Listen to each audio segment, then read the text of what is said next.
Hey dreamers, tonight we're going to descend into the shadowy origins of terror itself, to that primordial age when the first monsters emerged from the womb of chaos to challenge the very fabric of creation. What happens when even the gods themselves flee in terror? When the greatest powers of Olympus abandon their thrones and hide like frightened children?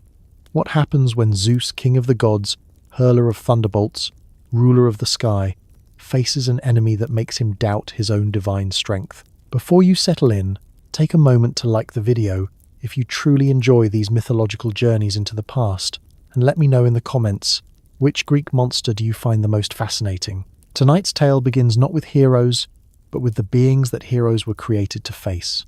In Greek mythology, monsters were never random accidents of nature. They were purposeful creations, born from divine will or primordial forces, representing the untamed chaos that eternally threatens to devour order. These creatures emerged from the deepest, most ancient powers of the cosmos, carrying within their monstrous forms the raw essence of creation's darkest impulses. To understand these monsters, we must first understand their progenitors, two beings whose very names struck terror into the hearts of gods and mortals alike. The father of all monsters and the mother of all monsters. Creatures so terrible that their union would spawn nightmares that haunt humanity's collective memory even today. Our story begins with Typhon, whose name means whirlwind, though such a gentle word hardly captures the cosmic terror he represented. Born from the union of Gaia, the earth herself, and Tartarus, the deepest abyss beneath the world, Typhon was the earth's final, desperate attempt to overthrow the Olympian gods. Picture, if you can, a being whose size defied comprehension. His head brushed the stars themselves, while his arms could reach from the eastern horizon to the western edge of the world. But it was not his size alone that made Typhon the supreme terror of the ancient world. From his massive shoulders grew 100 dragon heads, each breathing fire that could incinerate mountains. These heads spoke in voices that mimicked every sound in creation, sometimes the intelligible speech of gods, other times the bellowing of bulls, the roaring of lions, the barking of wild dogs, or the hissing of serpents that made the very mountains echo with their venom. His body was covered in fearsome wings that beat with the force of hurricanes, and from his thighs downward, massive serpent coils writhed and twisted, each one capable of crushing entire armies.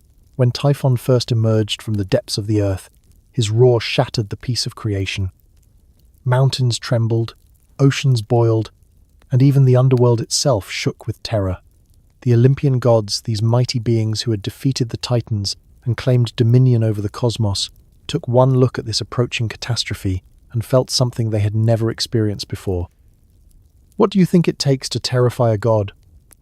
For me, it has to be facing something that challenges the very nature of your existence. Typhon represented not just physical destruction, but the complete undoing of order itself. Perseus, however, had only one monster to face. In their terror, the gods of Olympus made a choice that would echo through myth forever they fled.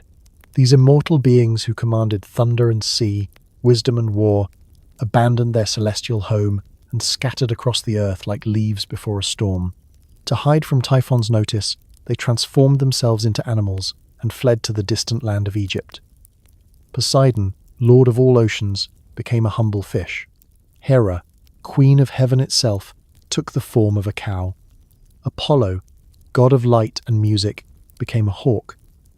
Even mighty Ares, god of war, transformed into a creature and ran. All fled, save one. Zeus, the king of gods, the thunderer, the ruler of sky and storm, stood alone on Mount Olympus, knowing that to retreat would mean surrendering the entire cosmos to chaos.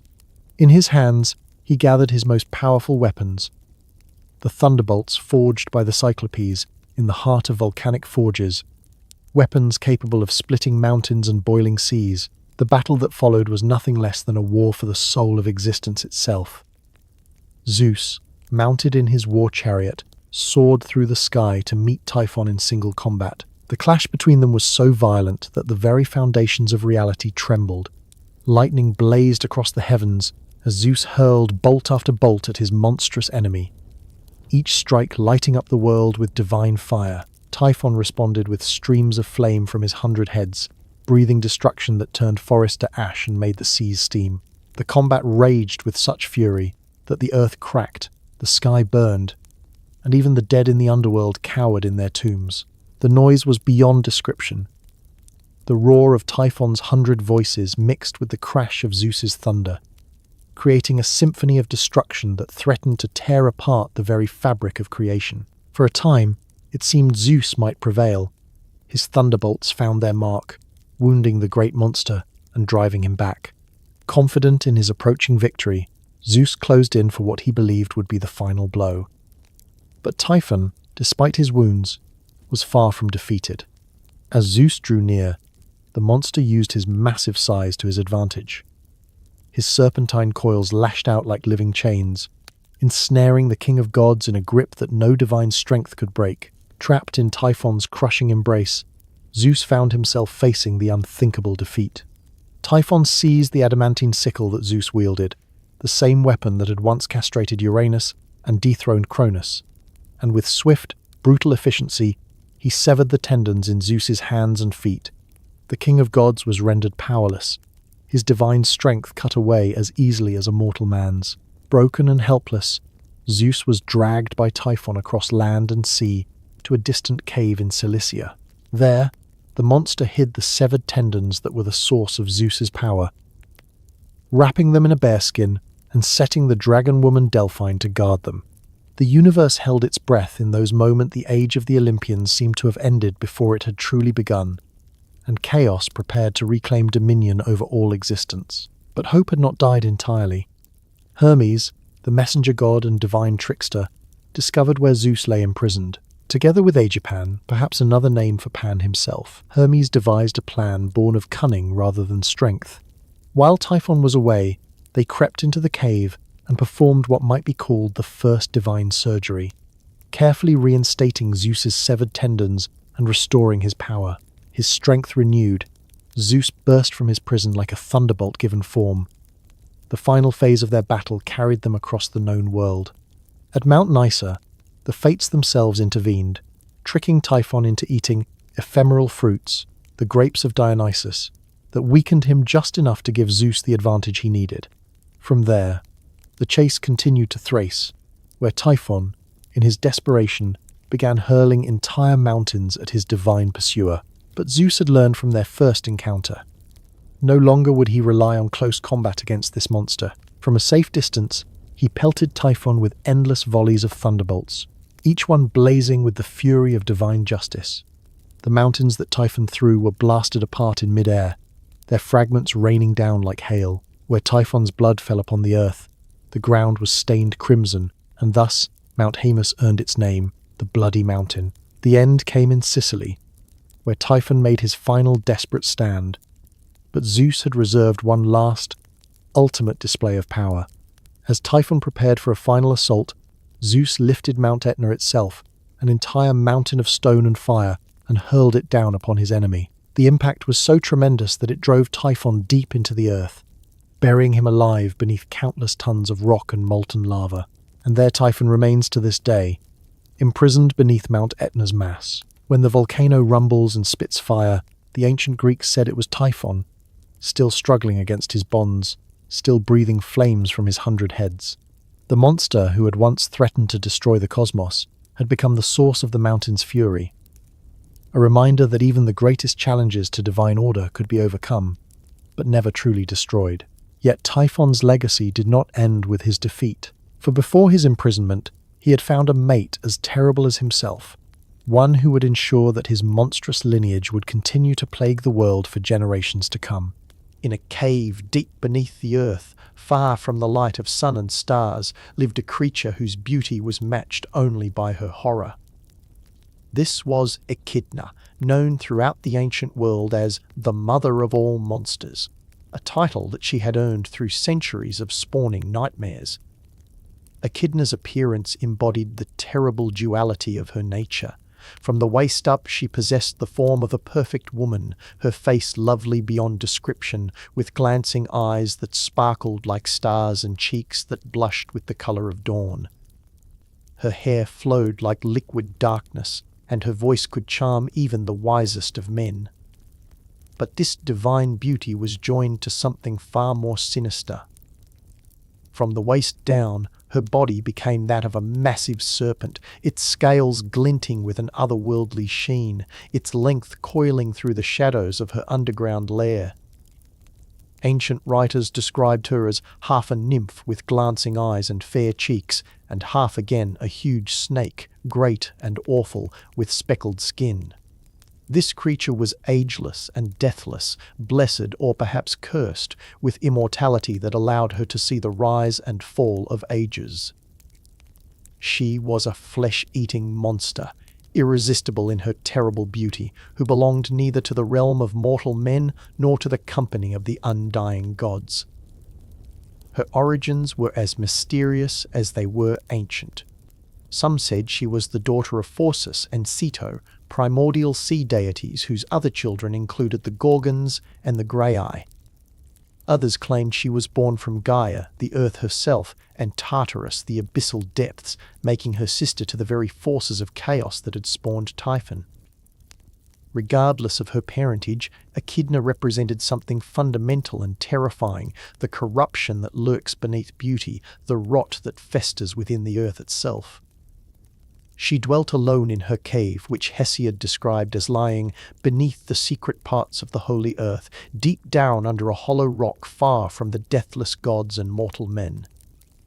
This was a place appointed by the gods themselves where she could keep guard in Arima, the same mysterious region where Typhon had been born and where Zeus had battled him.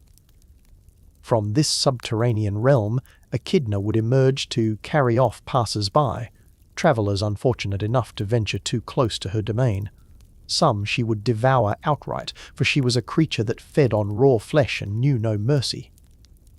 But others, perhaps those who caught her fancy or served some darker purpose, she might spare for reasons known only to her ancient and alien mind.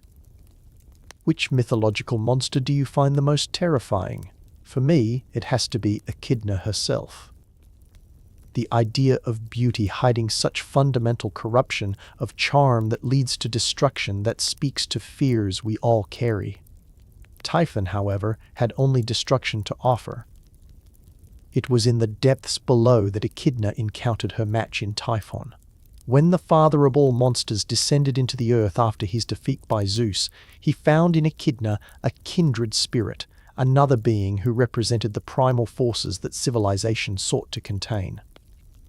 Their union was as inevitable as it was terrifying, for they were twin aspects of the same cosmic truth that beneath order lay chaos, beneath beauty lay horror, and beneath the civilized world lay something wild and hungry that could never be fully tamed. Together, this monstrous pair would spawn a legacy of terror that would challenge heroes for generations to come. Their offspring were not random creatures of mindless destruction, but purposeful embodiments of humanity's deepest fears and anxieties. Each child born from their union represented a different aspect of the chaos that threatened to overwhelm the ordered world. First among their children came Orthrus, the two-headed hound, who would eventually serve as guardian to the cattle of the monster Geryon. But terrible as Orthrus was, he paled in comparison to his younger brother, a creature whose very name struck fear into the hearts of gods and mortals alike. This was Cerberus, the three-headed hound of Hades, guardian of the gates between life and death. Standing at the threshold of the underworld, Cerberus embodied the finality of death itself. His three heads were said to represent the past, present, and future, all the time that belonged to mortal beings, now watched over by this terrible sentinel. From his necks and back, serpents writhed like living hair, and his eyes burned with the fire of the abyss. His duty was simple but absolute. The dead could enter the realm of Hades, but none could leave. Those who approached the gates while still among the living would find their path blocked by jaws that could crush iron and a roar that made the very stones of the underworld tremble. But even Cerberus was not the most terrible of Echidna's brood. That distinction belonged to the Nemean Hydra, a creature so fearsome that its very existence seemed to mock the concept of heroic victory. This was a water serpent of enormous size, dwelling in the poisonous swamps of Lerna, where the very air was thick with venom and the ground bubbled with toxic seepage. The Hydra possessed 9 heads, or some said dozens or even hundreds, each one capable of spitting poison that could kill with a single drop. Its breath was so venomous that merely inhaling the fumes it exhaled could prove fatal to any living thing. But what made the Hydra truly terrifying was its supernatural resilience. When one of its heads was severed, 2 more would grow in its place, making the creature stronger with each wound inflicted upon it. This was a monster that became more dangerous the more fiercely it was fought, a perfect symbol of problems that seem to multiply the more one struggles against them. In the center of its many heads sat one that was immortal, incapable of being destroyed by any mortal weapon or divine power. This head watched with ancient, malevolent intelligence as heroes came to test themselves against the Hydra, knowing that each victory would prove temporary, each triumph would breed only greater challenges. The third of the great monsters born to Typhon and Echidna was perhaps the most bizarre and certainly among the most dangerous, the Chimera, a creature that seemed assembled from the nightmares of multiple civilizations. This was a fire-breathing hybrid that defied classification, for it possessed the body and front legs of a lion, the head of a goat rising from its back, and a tail that ended in the head of a serpent. Each part of the Chimera brought its own form of death. The lion's head could tear apart the strongest armor with its claws and fangs. The goat's head breathed flames hot enough to melt stone and turn sand to glass. The serpent tail could strike with lightning speed, injecting venom that brought madness and agony. Together, these 3 aspects made the Chimera a predator beyond compare, capable of attacking from multiple angles and employing fire, fang, claw, and poison all at once. The Chimera was not merely a beast of destruction, but a creature of calculated malice. Its 3 heads could see in all directions, making it nearly impossible to surprise or outflank. And as if its natural weapons were not enough, the monster was blessed, or cursed, with supernatural cunning that allowed it to lay traps for its prey and devise strategies that would challenge even the wisest of heroes. Fourth among the great monsters was the Nemean Lion, a creature that elevated the concept of invulnerability to divine levels. This was no ordinary predator, but a lion whose golden fur had been blessed by the gods themselves to be completely impenetrable. No weapon forged by mortal hands could pierce its hide. Not the sharpest sword, not the most perfectly crafted spear. Not even arrows shot by the greatest archers could so much as scratch its magnificent coat. The Nemean Lion roamed the hills around the city of Nemea, terrorizing the surrounding countryside and devouring anyone unfortunate enough to cross its path. Its claws were sharper than any blade ever forged, capable of cutting through the finest armor as if it were parchment. But it was the lion's invulnerability that made it truly terrifying. How do you fight an enemy that cannot be wounded, cannot be harmed, cannot be defeated by any conventional means? Some whispered that the lion had been sent by Hera herself as a test for future heroes, while others claimed it was simply the natural result of Echidna and Typhon's union. A creature so perfect in its deadliness that it transcended the normal rules of mortality and vulnerability. The 5th and final member of this first generation of horrors was perhaps the most enigmatic, Ladon, the 100-headed dragon tasked with guarding the golden apples of the Hesperides. Unlike his siblings who roamed freely and terrorized the world through random destruction, Ladon was given a specific purpose, to serve as the ultimate guardian, the unbeatable sentinel who would ensure that certain treasures remained forever beyond mortal reach. Ladon coiled around the tree of the golden apples in the far western reaches of the world, in a garden so remote that few mortals had ever seen it. His 100 heads never slept, for while some dozed, others remained alert, creating a system of vigilance that could never be overcome by stealth or patience. Each head spoke in a different voice, creating a cacophony of sounds that could drive listeners mad with their strange harmonies and alien tongues. Some said that Ladon's voices could mimic any sound in creation: the laughter of children, the songs of sirens, the promises of lovers, the warnings of friends. In this way, he could lure intruders closer with voices they trusted, only to reveal his true nature when it was far too late to escape. His scales were harder than the finest bronze, and his breath carried the scent of forbidden knowledge and distant shores. As we stand at the edge of this primordial age, looking back at these first monsters that emerged from chaos itself, we can see the stage being set for the great age of heroes that would follow. These creatures, Typhon and Echidna, Cerberus and the Hydra, the Chimera and the Nemean Lion and mighty Ladon, were not mere obstacles to be overcome, but fundamental forces that shaped the very nature of heroism itself. For what is a hero, after all, but someone who stands against the impossible? What is courage but the willingness to face creatures so terrible that even gods flee from them?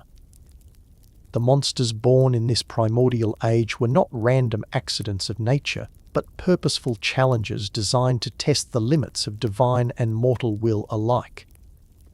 They represented every fear that haunts the human heart: the fear of death that Cerberus embodied, the fear of unstoppable multiplication of problems that the Hydra symbolized, the fear of things that attack from multiple directions that the Chimera represented, the fear of invulnerable enemies that the Nemean Lion demonstrated, and the fear of vigilant guardians that Ladon personified.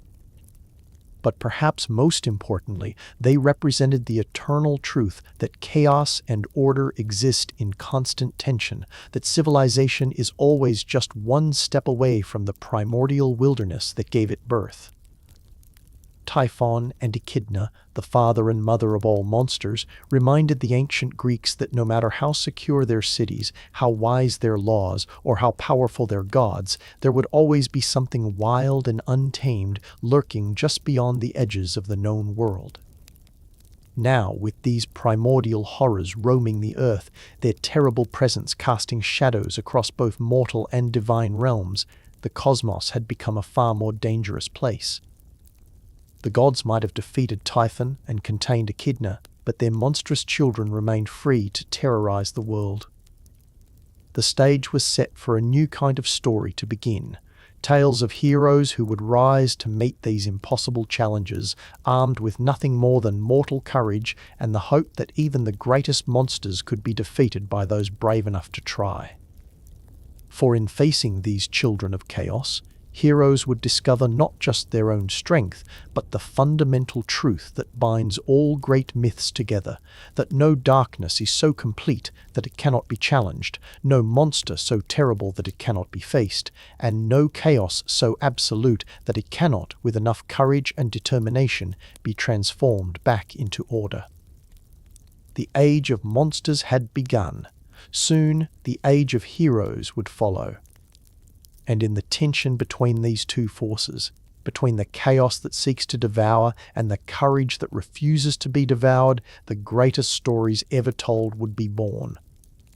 Far to the south, where the wine-dark sea crashed against bronze-clad shores and the wind carried the scent of wild thyme across sun-baked hillsides, there lay an island that seemed blessed by the gods themselves. This was Crete, the jewel of the Aegean, where olive groves stretched like silver-green seas beneath skies so blue they seemed to hold fragments of heaven itself. The palace at Knossos rose from the earth like a mountain carved by divine hands, its countless chambers and corridors painted in vibrant crimson and gold, its walls adorned with frescoes depicting bull leapers frozen in eternal grace, dolphins dancing through painted waves, and processions of noble figures bearing offerings to gods whose names were already ancient when the first stones of the palace were laid. But for all its beauty, Crete harbored darkness in its heart. A darkness born not from the malice of monsters or the anger of primordial forces, but from something far more familiar and far more human: the hubris of a king who believed himself clever enough to deceive a god. This king was Minos, whose very name had become synonymous with kingship itself in the ancient Cretan tongue. He was not born to assured power, but had clawed his way to the throne through cunning and claim of divine favor. when his stepfather Asterion died, leaving the throne of Crete disputed among three sons, Minos, Sarpedon, and Rhadamanthus. It was Minos who proclaimed that he alone possessed the blessing of the gods. His brothers, he insisted, were merely mortal claimants to a crown that heaven itself had reserved for him alone. To prove his boast, Minos devised a test that would silence all doubt. He announced that he would pray to Poseidon, lord of all the seas that surrounded their island home, and that the god would answer him with a sign visible to all. On a day when the entire court had gathered, when nobles and priests, warriors and merchants had assembled to witness either his vindication or his humiliation, Minos stood at the edge of the sea and raised his arms to the horizon. His voice carried across the assembled crowd as he called upon Poseidon, god of the deep, earth-shaker, storm-bringer, master of the waters that both nourished and threatened their island home. "Great Poseidon," Minos proclaimed, his voice steady despite the enormity of what he asked, "if it is your will that I should rule this land, if you have chosen me from among my brothers to wear the crown of Crete, then send me a sign. Let a bull emerge from your domain, a creature of such magnificence that all who see it will know it comes from your divine hand. This I ask, and this I promise. When such a bull appears, I shall sacrifice it back to you in gratitude for your favor, acknowledging that all power flows from the gods alone." For a long moment, nothing happened. The waves continued their eternal rhythm against the shore. The wind played through the assembled crowd, carrying with it the salt-sharp scent of deep water and the distant cries of gulls. Minos stood with his arms raised, and in that moment he must have felt the first cold touch of doubt. What if no sign came? What if the gods remained silent? What if his brother's laughter would be the only answer to his prayer? But then the sea began to change. Far out beyond the breakers, where the water deepened to that profound blue that speaks of bottomless depths, the surface began to churn and foam. The crowd gasped as the disturbance grew larger, as if something immense was rising from the very floor of the ocean. Waves radiated outward in perfect circles, and then, breaking through the surface with a spray of white water that caught the sunlight and transformed it into 1,000 dancing rainbows, came the bull. Never before had such a creature been seen on earth. It was massive, larger than any bull born from mortal cattle, with shoulders that spoke of strength beyond comprehension and a presence that radiated divine power. But it was the bull's color that made every witness catch their breath in wonder. It was snow white, pure as foam on virgin sand, unmarked by even a single spot of different hue. Its hide seemed to glow with an inner luminescence, as if the creature itself was woven from sea foam and starlight. Its horns curved in perfect symmetry, polished to a gleam that rivaled the finest ivory. Its eyes. Those eyes held an intelligence that seemed almost divine, a depth of knowing that made those who met its gaze feel suddenly small and uncertain. The bull walked across the waves as if they were solid ground, each step sending ripples across the water's surface until it reached the shore and stepped onto the sand with a majesty that made even the proudest warriors bow their heads. It stood before Minos, this impossible creature, this living proof of divine favor, and the assembled crowd fell to their knees. No one could doubt now. The gods had spoken. Minos would be king. In that moment of triumph, with his divine mandate made manifest, with his brother's claims reduced to dust, and his own ascension assured beyond all challenge, Minos should have felt nothing but gratitude. He should have been overwhelmed by the magnitude of what he had been given, not just a sign, but the most magnificent creature ever to emerge from Poseidon's realm. He should have remembered his vow, made before gods and men, to sacrifice this bull in thanksgiving. But as Minos looked upon the creature that Poseidon had sent, he felt something else stirring in his heart. This was not mere gratitude, it was desire. The bull was too magnificent to die, too perfect to be reduced to smoke and ash on an altar. Its strength would transform his herds. Its offspring would make his livestock the envy of the entire world. Surely, Minos reasoned, Poseidon would understand.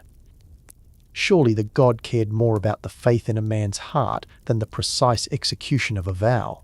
Surely Minos could sacrifice a different bull, one nearly as fine, one that would still honor the god and keep this divine creature for himself. It was the kind of reasoning that has led countless mortals to ruin since the dawn of time, the whisper of ego that convinces us that the rules that bind others need not apply to us. Minos had received proof of divine favor and immediately decided that this favor meant he could renegotiate the terms of his contract with heaven. He was king now, after all. Surely that elevated him, placed him closer to the divine, made him worthy of small exceptions and minor adjustments to vows made in desperation. So Minos kept the white bull. He led it to the finest pasture on his lands, where it grazed among his mortal herds and sired calves that were indeed magnificent, though none matched their divine father. And when the time came for the promised sacrifice, Minos selected another bull from his herds, a fine specimen certainly, one of the best that mortal breeding could produce, and offered it to Poseidon in place of the white bull from the sea. Perhaps Minos thought he had been clever, perhaps he believed that gods, being so far above mortal concerns, would not notice or care about such substitutions. Or perhaps, in the pride of his new kingship and the certainty of his divine favor, he simply thought he could get away with it. But the gods always notice, the gods always care. And what Minos had interpreted as a small, clever adjustment to the terms of a vow, Poseidon recognized for what it truly was, an act of profound hubris and disrespect. The god of the seas did not respond immediately. There was no earthquake, no tidal wave, no immediate divine retribution that would have warned Minos of the magnitude of his error. Instead, Poseidon did something far more terrible. He planned a punishment that would be personal, intimate, and devastating, a curse that would not just harm Minos, but would corrupt his very household and transform his greatest triumph into his deepest shame. Poseidon went to Aphrodite, goddess of love and desire, whose power over the human heart was absolute and terrifying. Some say Aphrodite needed no persuasion, for she too had been offended by Minos's hubris. Others claim that Poseidon appealed to her sense of cosmic justice, explaining how Minos had broken a sacred vow and must be taught the price of such arrogance. However the conversation unfolded, Aphrodite agreed to help craft a punishment that would be uniquely cruel and precisely calibrated to Minos's crime. The target of their vengeance would be Pasiphae, queen of Crete, wife of Minos, daughter of Helios the sun god himself, and the Oceanid nymph Perse. She was a woman of great beauty and dignity, mother to 4 sons and 4 daughters, respected throughout the land for her wisdom and her grace. She had done nothing to deserve what was about to befall her. But the nature of divine punishment in those ancient days was rarely concerned with fairness. It was concerned with impact, with teaching lessons that would be remembered for generations, with creating examples that would make others think twice before offending the gods. Aphrodite's curse fell upon Pasiphae like a sickness, but it came disguised as desire. The queen found her thoughts turning, against all reason and all nature, toward the white bull that Poseidon had sent. At first, it was just a fleeting thought, easily dismissed. Then it became a distraction, an odd fascination that she couldn't quite explain to herself. Soon it consumed her waking hours and invaded her dreams. This was not natural attraction. It was divine compulsion, an unnatural passion implanted in her heart by a goddess whose power over such matters was absolute. Imagine what Pasiphae must have felt as she slowly realized what was happening to her. The mounting horror as harmless thoughts became obsessive fascination. The desperate attempts to dismiss, to ignore, to rationalize away feelings that grew stronger every day despite all her efforts to suppress them. She was the daughter of a god, descended from Titans, possessed of her own considerable will. but none of that mattered when set against Aphrodite's curse. The goddess of love could make anyone desire anything, could twist the heart's affections into shapes that defied nature itself, could transform rational beings into slaves of impossible passions. Pasiphae tried to hide her affliction. She kept away from the pastures where the white bull grazed. She threw herself into her duties as queen, into the care of her children, into anything that might distract her from the unnatural thoughts that plagued her. But the curse was too strong. Day by day, her carefully constructed defenses crumbled. The longing grew until it became unbearable, until it eclipsed every other thought, until she could no longer eat or sleep or function without the object of her compelled desire constantly in her mind. Finally, driven to desperation by a passion she could neither satisfy nor dismiss, Pasiphae made a decision that would change the fate of nations. She went to Daedalus, the master craftsman, the genius inventor who served at the Cretan court. Daedalus was already famous throughout the Mediterranean world for his innovations. He had invented carpentry, had devised the axe and the saw and the plumb line, had created statues so lifelike that they seemed ready to speak. His mind worked in ways that other mortals' minds could not, seeing solutions where others saw only problems, imagining possibilities that others could not conceive. When Pasiphae came to him with her terrible request, Daedalus must have felt the full weight of the moral quandary that geniuses often face, should one's skills be used to enable actions that reason says should not be done. Should one refuse to help, even when refusal means the suffering of another? Should one's loyalty be to some abstract principle of right and wrong, or to the person in front of you, desperate and suffering, begging for help? Pasiphae told him everything, the curse, the unbearable desire, the divine compulsion that left her no peace. She was not asking him to judge her, only to help her. And perhaps she reminded him that she was his queen, that he served at the pleasure of the Cretan court, that refusal might have consequences he would prefer to avoid. Or perhaps she simply stood before him, this daughter of the sun god, this woman who had done nothing to deserve her affliction, and let him see the genuine anguish in her eyes. Daedalus, pragmatic genius that he was, decided to help. If she was going to do this thing, and the curse ensured that she would, with or without his aid, then better she should do it with the benefit of his craft, under conditions that might at least spare her physical harm.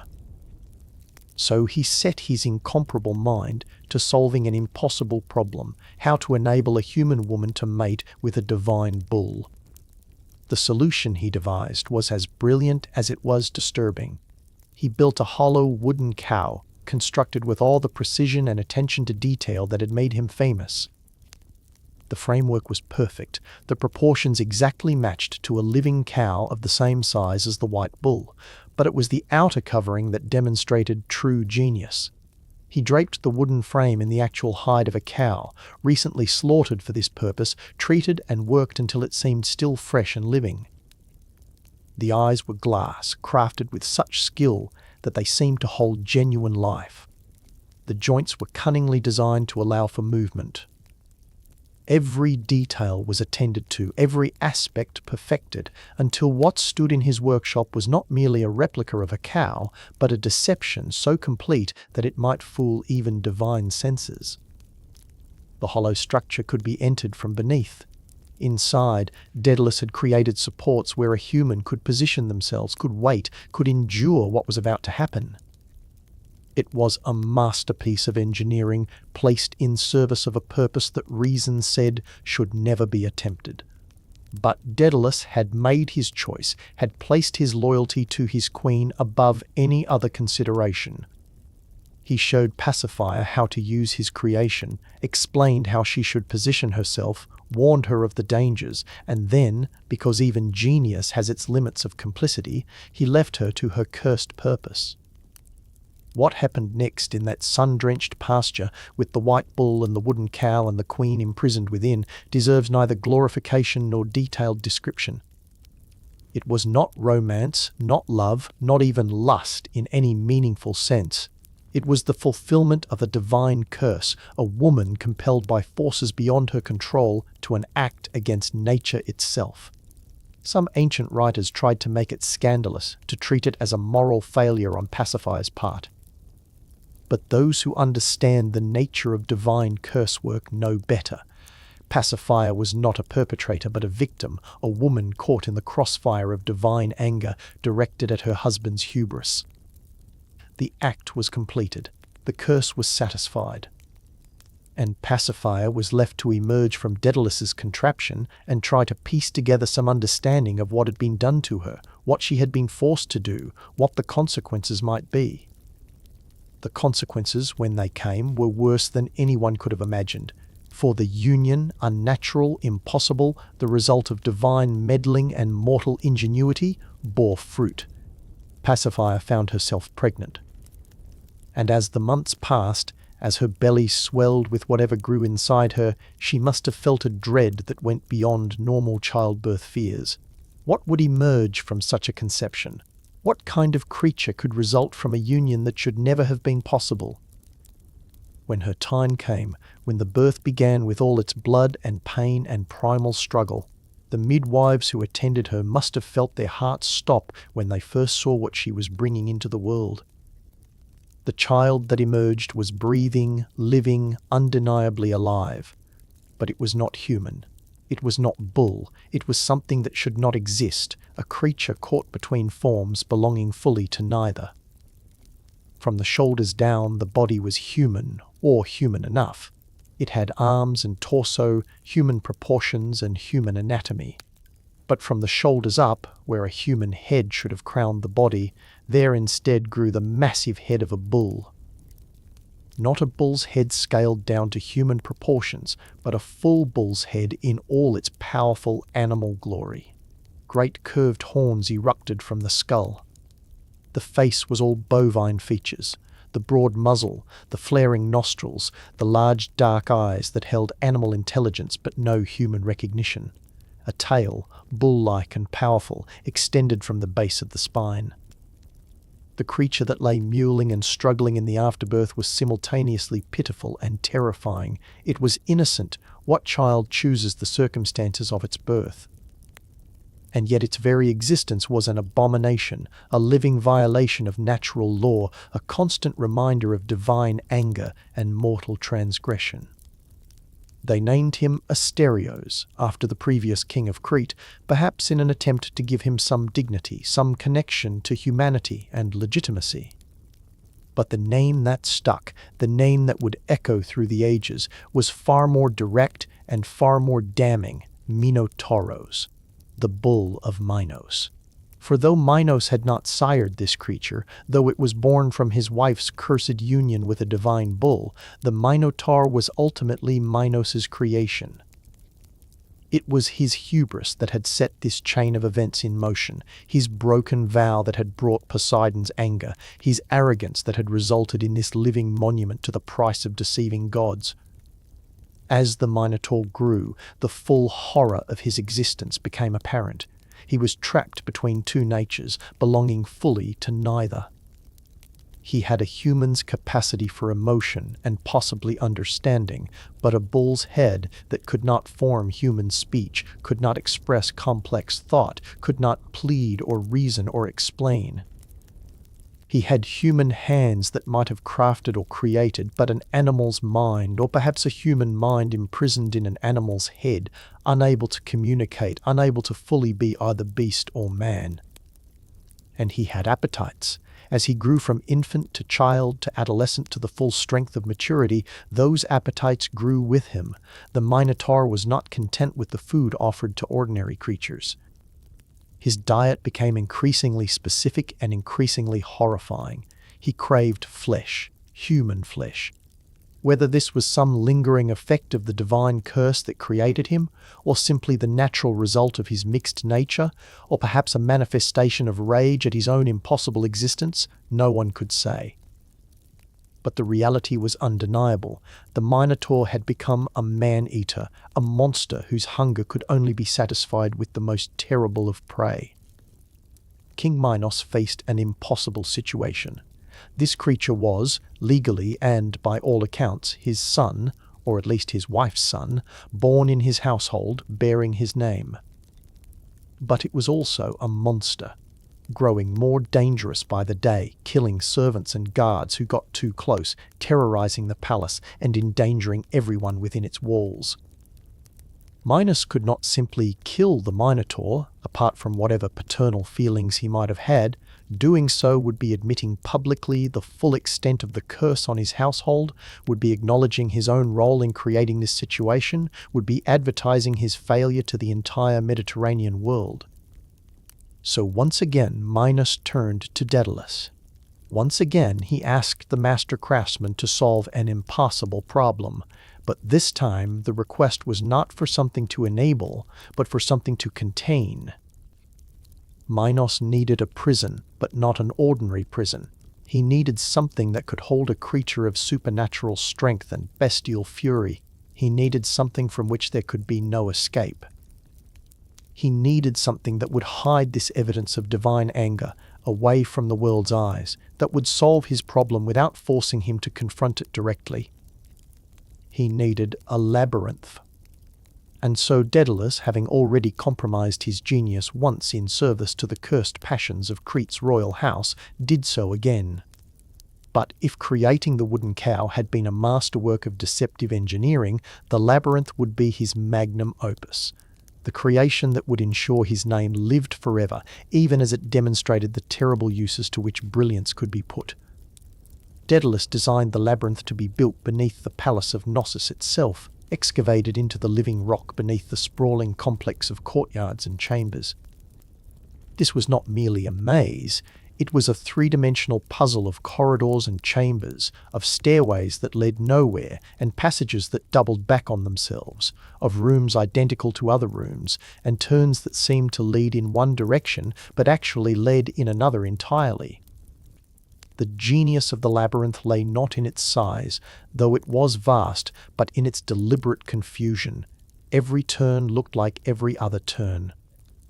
Every passage might lead toward the center, or back toward the entrance, or simply circle endlessly through meaningless routes that went nowhere at all. There were no landmarks to guide navigation, no ways to mark one's passage that couldn't be confused with marks made earlier in a different section. The very architecture played tricks on the mind, so that left became right and forward became backward, until even the most careful navigator lost all sense of direction. Daedalus himself would later say that building it nearly drove him mad, that he could barely find his way out after its construction was complete.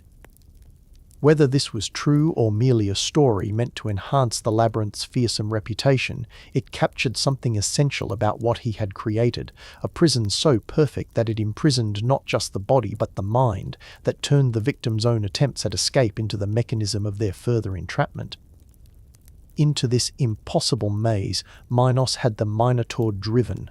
The creature fought, bellowed, charged at its captors with horns that could gore a man in an instant, but eventually, through force and cunning and the inevitable advantage of human intelligence over animal fury, the Minotaur was forced deep into the labyrinth's heart.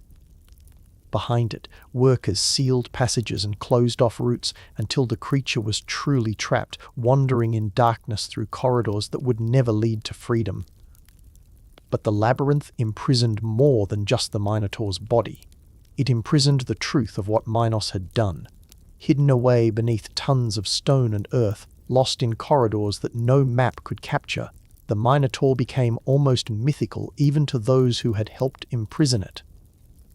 Out of sight, it could be forgotten, or at least Minos could try to forget it, could attempt to go about the business of kingship without constantly confronting the living evidence of his hubris. Yet the Minotaur could not be entirely forgotten, for it still needed to eat, and it would eat only human flesh. So began the most terrible aspect of this entire terrible story, the tribute. Young people sources differ on exact numbers and frequency, but all agree they were young, alive, and human, had to be sent into the labyrinth to feed the creature that dwelt within. Some versions of the legend say these victims came from Athens, sent as punishment for some slight or defeat in war. But the deeper truth, the one whispered but rarely spoken aloud, was that Crete's own people also disappeared into that maze, sacrificed to keep the monster sated and the king's terrible secret buried. Think about what this meant. The labyrinth became not just a prison but a tomb, an execution chamber, a place where young people were sent to wander lost and terrified until they encountered something worse than any nightmare they could have imagined. The Minotaur did not grant its victims quick deaths. It was a creature of animal fury and unnatural appetites, and those it killed died in terror and agony, their screams echoing through corridors that no one above could hear. And through it all, the Minotaur itself remained the most tragic figure of this entire cursed tale. It had not chosen to be born. It had not chosen its mixed nature, its impossible existence between man and beast. It had not chosen the appetites that drove it or the prison that held it. Every aspect of its life, from conception to birth to growth to imprisonment, was the result of others' choices, others' anger, others' hubris and cursework and attempts at containment. The Minotaur was King Minos's sin given flesh and form.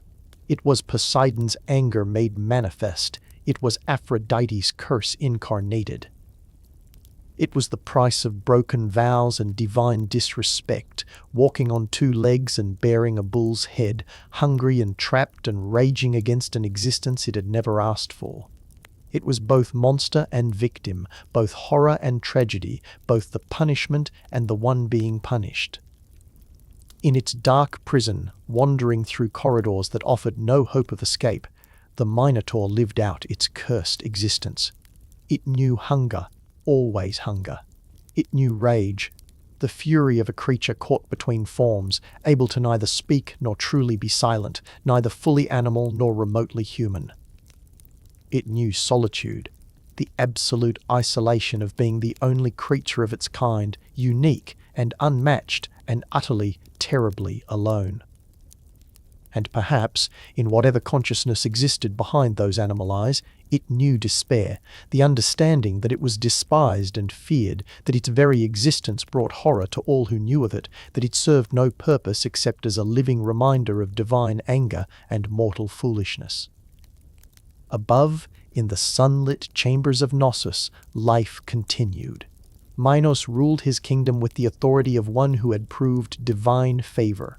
Pasiphae raised her other children, carrying forever the knowledge of what had been done to her and through her. Daedalus continued his work, but one suspects his hands might have trembled sometimes as he crafted, knowing the uses to which his genius had been put.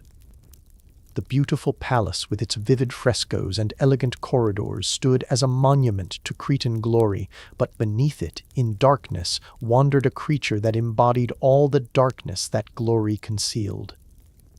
The labyrinth became legendary throughout the ancient world. It was spoken of in whispers, a place of no return, a prison so perfect that entry meant doom. Stories spread of the monster that dwelt within, growing more terrible with each retelling, though the truth needed no embellishment to be horrifying enough. And parents throughout the Mediterranean warned their children, "Be good, obey the gods, keep your vows, for this is what comes of hubris, this is the price of thinking yourself clever enough to deceive those who see all and forget nothing." The tragedy of the Minotaur was not simply in what it was, but in what it represented. It showed that the consequences of human failing do not fall only on the guilty. Pasiphae suffered for Minos's broken vow. The young people fed to the monster suffered for a king's hubris, and the Minotaur itself, the most pitiable figure of all, suffered simply for existing, for being the physical embodiment of sin and curse that no one had asked it to be. This was no random monster spawned by primordial chaos like the children of Typhon and Echidna. This was something worse, a monster created by human choice, by divine anger, by the corruption of the natural order through hubris and pride. Where Cerberus had a purpose, guarding the gates of death, and the Hydra had a nature defending its swamp, the Minotaur had only imprisonment and a hunger it had never asked for. It was a monster because the gods had made it so, because the circumstances of its birth had left it no other option, because no one could look at it without seeing the shame and failure it represented. And so it remained year after year, decade after decade, pacing through its impossible prison, feeding on the victims sent to sate its awful hunger, existing without purpose or hope or possibility of redemption, a living curse, a breathing reminder that the gods forget nothing and forgive even less, a tragedy with a bull's head and human form wandering in eternal darkness beneath a palace built to celebrate the glory of the very king whose pride had created it. If the Minotaur represented tragedy born from divine anger and human hubris, a monster created by circumstances beyond its control, then far to the north, perched upon the rocky road leading to the gates of seven-gated Thebes, there dwelt a monster of an entirely different nature. This creature had not been cursed into existence, had not been born from unnatural union or divine punishment visited upon the innocent. This monster had chosen its purpose with full awareness and deliberate intent. This was the Sphinx, and where other monsters tested the strength of heroes' arms and the sharpness of their blades, she tested something far more fundamental and far more dangerous, the human mind itself. The Sphinx was not like other monsters that prowled the ancient world. She did not lurk in dark caves or hidden lairs, did not ambush travelers from shadows or attack without warning. Instead, she positioned herself in plain sight upon a great rock or column beside the main road to Thebes, visible to all who approached, impossible to avoid or circumvent. Her presence was a declaration, an open challenge that could not be ignored. To enter or leave the city, one had to pass her, had to confront her, had to face the test she offered. There was no sneaking past, no alternative route, no way to avoid the encounter. The Sphinx was a gatekeeper, and she had made the only gate her own. Her appearance alone marked her as something between worlds, something that defied simple categorization. She possessed the body of a great lion, all-powerful muscle and predatory grace, the embodiment of raw physical strength. Her paws were massive, tipped with claws that could tear through flesh and bone as easily as paper. From her shoulders grew wings, not small decorative appendages, but vast eagle's wings that could spread wide enough to cast shadows over the entire road. These wings marked her as a creature of the sky as well as the earth, able to pursue those who might think to flee, able to strike from above as well as from the ground. But it was her upper body that truly defined her nature and her purpose. From the leonine shoulders rose the torso and head of a woman, beautiful in a way that was both compelling and deeply unsettling. Her face was lovely, high cheekbones, full lips, large eyes that held not animal vacancy but keen, penetrating intelligence. Her hair fell in elaborate curls, sometimes depicted as serpents themselves, sometimes as perfect human locks that framed features of such perfection they seemed carved by divine hands. Her breasts were full and feminine, her arms graceful, her hands delicate. Every aspect of her human form spoke of beauty and civilization. This combination of forms was not random symbolism but deliberate design. The lion's body represented physical power, the raw strength that could destroy any who challenged her. The eagle's wings represented freedom and divine connection, the ability to transcend mortal limitations. But the woman's head and torso that represented something far more dangerous than mere physical threat. It represented intelligence, cunning, the ability to think and reason and judge. The Sphinx was not a mindless beast that attacked on instinct. She was a rational being who had chosen her victims according to criteria she alone determined. Some said she was the daughter of Echidna and Typhon, making her sister to Cerberus and the Hydra, another of that terrible brood spawned by the father and mother of all monsters. Others claimed different parentage. Some said Echidna and Orthrus, making her lineage even more twisted and unnatural. Still others spoke of more exotic origins, claiming she had come from distant Ethiopia, or that she was born from the union of monsters whose names were lost to time. But regardless of her origins, one thing was certain. The Sphinx had come to Thebes with a purpose, and that purpose was to be a test. The city of Thebes in those days was already ancient, already steeped in tragedy and dark history. It was a place where the gods seemed to take particular interest, where curses ran through royal bloodlines like poison in water, where each generation seemed destined to suffer for the sins of the previous one. The arrival of the Sphinx was not random chance, but divine intention. She had been sent whether by Hera angry at some slight, or by Ares who revelled in death and chaos, or perhaps by the fates themselves who saw in Thebes a city that required testing. The Sphinx positioned herself at the most travelled entrance to the city and made her presence known with a voice that was beautiful and terrible in equal measure. When she spoke, it was not with the roar of a lion or the screech of an eagle, but with the cultured tones of an educated woman, her words perfectly articulated, her grammar flawless. This alone was deeply unsettling. To see this hybrid creature and hear from it not animal sounds but eloquent speech, to be addressed by a monster as if by a philosopher or a teacher. And address travellers she did. Each person who approached found their path blocked by the Sphinx, who would rise to her full imposing height and regard them with those intelligent, judging eyes.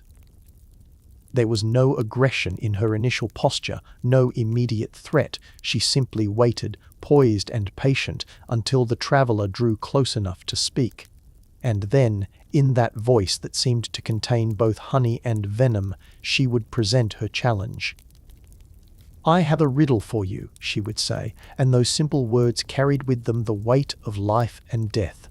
"Answer correctly, and you may pass. Answer incorrectly, or refuse to answer at all, and I shall devour you where you stand. These are the terms. They are not negotiable. They will not change. Do you accept?" What choice did travellers have? To turn back meant abandoning whatever had brought them to Thebes in the first place: business, family, duty, desperation. To refuse to answer meant immediate death.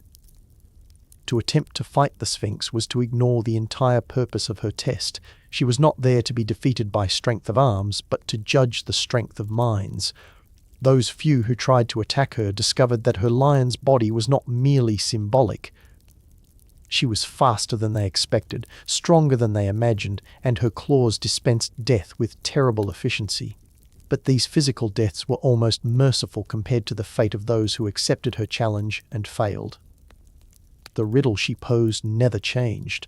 Perhaps this was part of her design, that the test remained constant, that each failure could theoretically inform the next attempt, that word could spread of the question even if the answer remained elusive.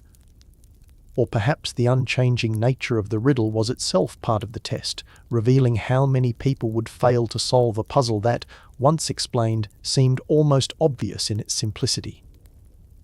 "Tell me," the Sphinx would ask, settling back on her haunches, folding her great wings, fixing the traveller with eyes that seemed to peer directly into their soul, "what walks on 4 feet in the morning, 2 feet at noon, and 3 feet in the evening?"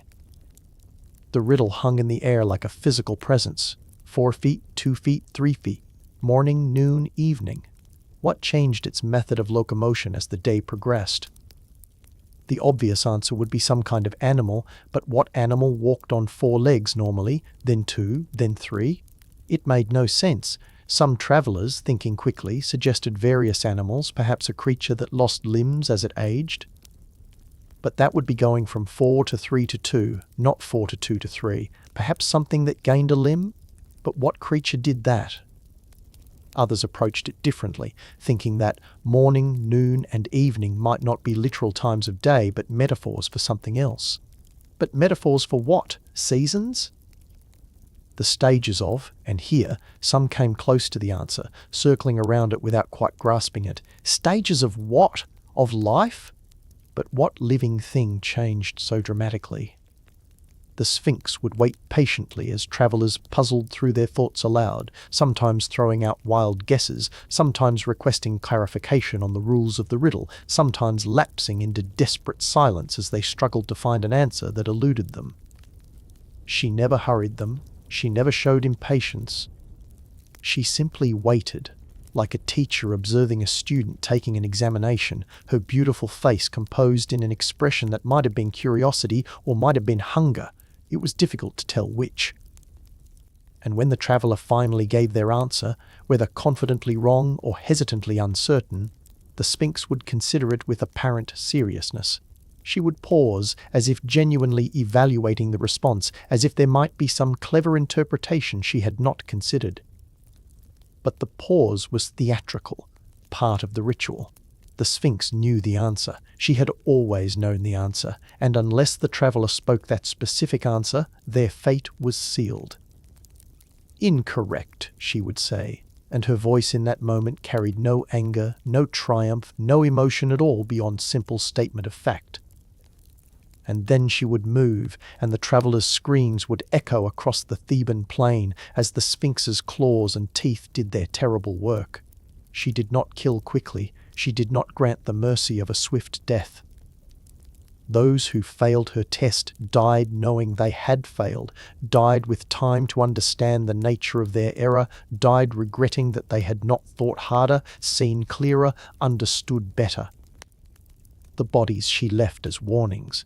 The road to Thebes became lined with the remains of her victims, merchants whose business had called them to the city, messengers carrying urgent news, soldiers returning from campaign, farmers bringing crops to market, family members seeking reunions, lovers pursuing trysts.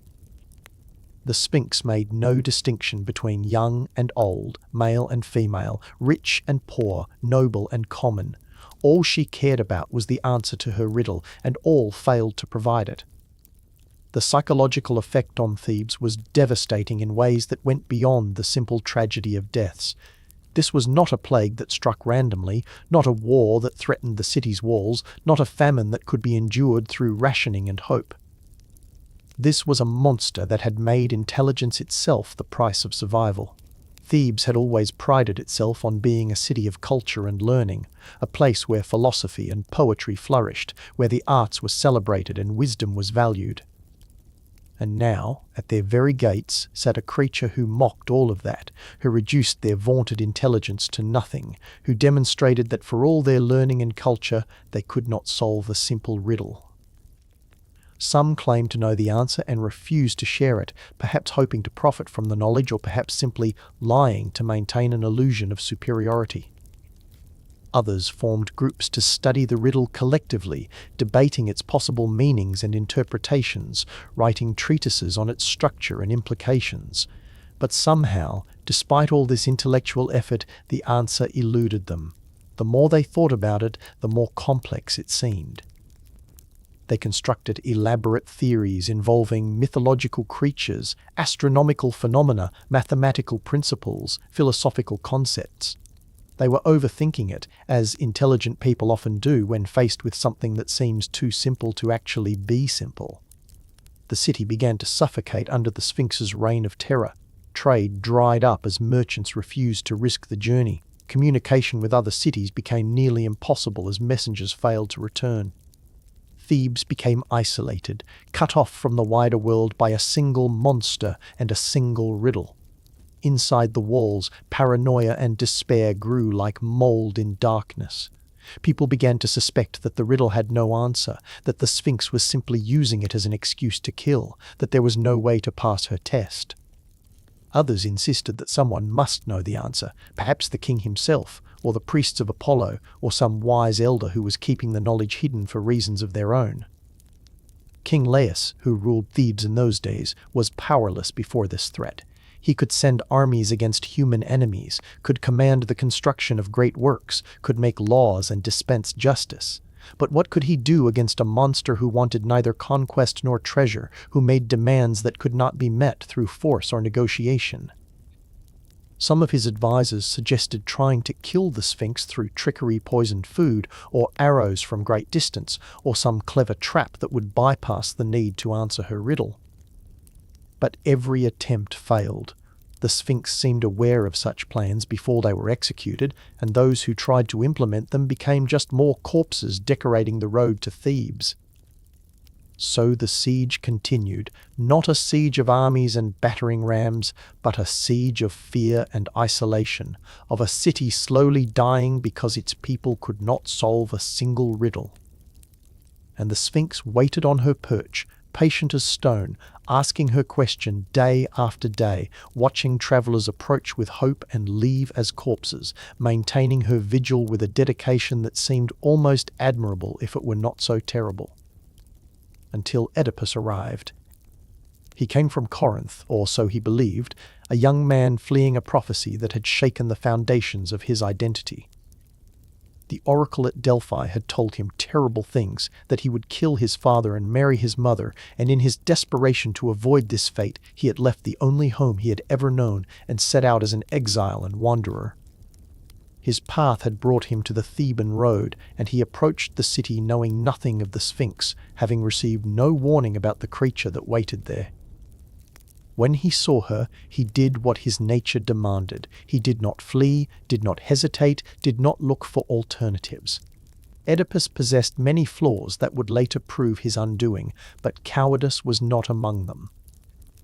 He walked directly toward the Sphinx, meeting her eyes with a confidence that must have intrigued her, for she had become accustomed to seeing fear and desperation in the faces of those who approached. The ritual played out, as it had dozens, perhaps hundreds of times before. The Sphinx presented her terms. Oedipus accepted without argument or plea. And then came the riddle. What walks on 4 feet in the morning, 2 feet at noon, and 3 feet in the evening? What happened in Oedipus's mind in that moment? What cognitive process allowed him to see what so many others had missed? Perhaps it was precisely his lack of overthinking, his tendency toward direct action rather than elaborate philosophy. Perhaps it was the fresh perspective of someone encountering the riddle without the weight of all the failed attempts that had come before, without the paralysis that comes from knowing that dozens of seemingly intelligent people had already failed. Or perhaps it was simply that Oedipus, fleeing from knowledge about his own life, was paradoxically more able to see truth about human life in general. He did not hesitate. He did not puzzle or debate or request clarification. He heard the riddle, understood it instantly, and spoke the answer with the casual certainty of someone stating an obvious fact: man. 1 word, 4 letters. The answer that had eluded so many, that had caused so many deaths, that had brought an entire city to its knees. It was simply man. A human being who crawls on 4 limbs as an infant in the morning of life, walks upright on 2 legs as an adult in the afternoon of life, and leans upon a cane as a 3rd leg in the evening of old age. The riddle was not about some exotic creature or complex concept, but about the most familiar thing in the world, human existence itself, the progression from birth through maturity to decline that every person experiences or witnesses. The Sphinx heard his answer and went completely still. For the first time in her reign of terror, someone had answered correctly. For the first time, someone had passed her test. The riddle that had seemed so impenetrable was revealed to be exactly what it had always been, a metaphor for the human life cycle, obvious once explained, impossible to miss once understood. What did the Sphinx feel in that moment? Did she experience the satisfaction of finding someone who had finally met her standard? Did she feel disappointment that her reign as gatekeeper was ending? Did she feel the crushing weight of her own obsolescence now that her riddle had been answered and would spread to others, now that her single test had been overcome? The myths do not tell us her thoughts, only her actions. Without a word, the Sphinx rose to her full height, spread her massive wings, and threw herself from her perch. Some say she fell upon the rocks below and was dashed to pieces. Others claim she dove into a chasm or abyss and was swallowed by the earth. Still others suggest she simply vanished, her purpose fulfilled, her role in the cosmic order complete. However she ended, the result was the same. The Sphinx was gone, and the road to Thebes was open once more. But her legacy remained. The Sphinx had demonstrated something profound about the nature of monsters and the nature of heroism. Where Typhon had represented raw, destructive power and the Minotaur had embodied tragic circumstance, the Sphinx represented a different kind of challenge entirely. She proved that the most dangerous monster might not be the strongest or the most physically terrifying, but the one that made you question your own capabilities, that made you doubt your own intelligence, that forced you to confront not external threats, but internal inadequacy. Her riddle, so simple once solved, had been devastating precisely because it made people overthink, because it triggered every anxiety about not being smart enough, not seeing clearly enough, not understanding deeply enough. The Sphinx had weaponized self-doubt and turned intelligence against itself. In doing so, she had created a test that physical strength could not overcome, that courage alone could not defeat, that required something else entirely, the ability to see clearly, to think simply, to recognize truth when it was presented in metaphorical form. And in that sense, the Sphinx was the perfect monster for a city like Thebes, which prided itself on wisdom and learning. She revealed that all their philosophy and education meant nothing if they could not apply it to answer one straightforward question about the nature of human existence.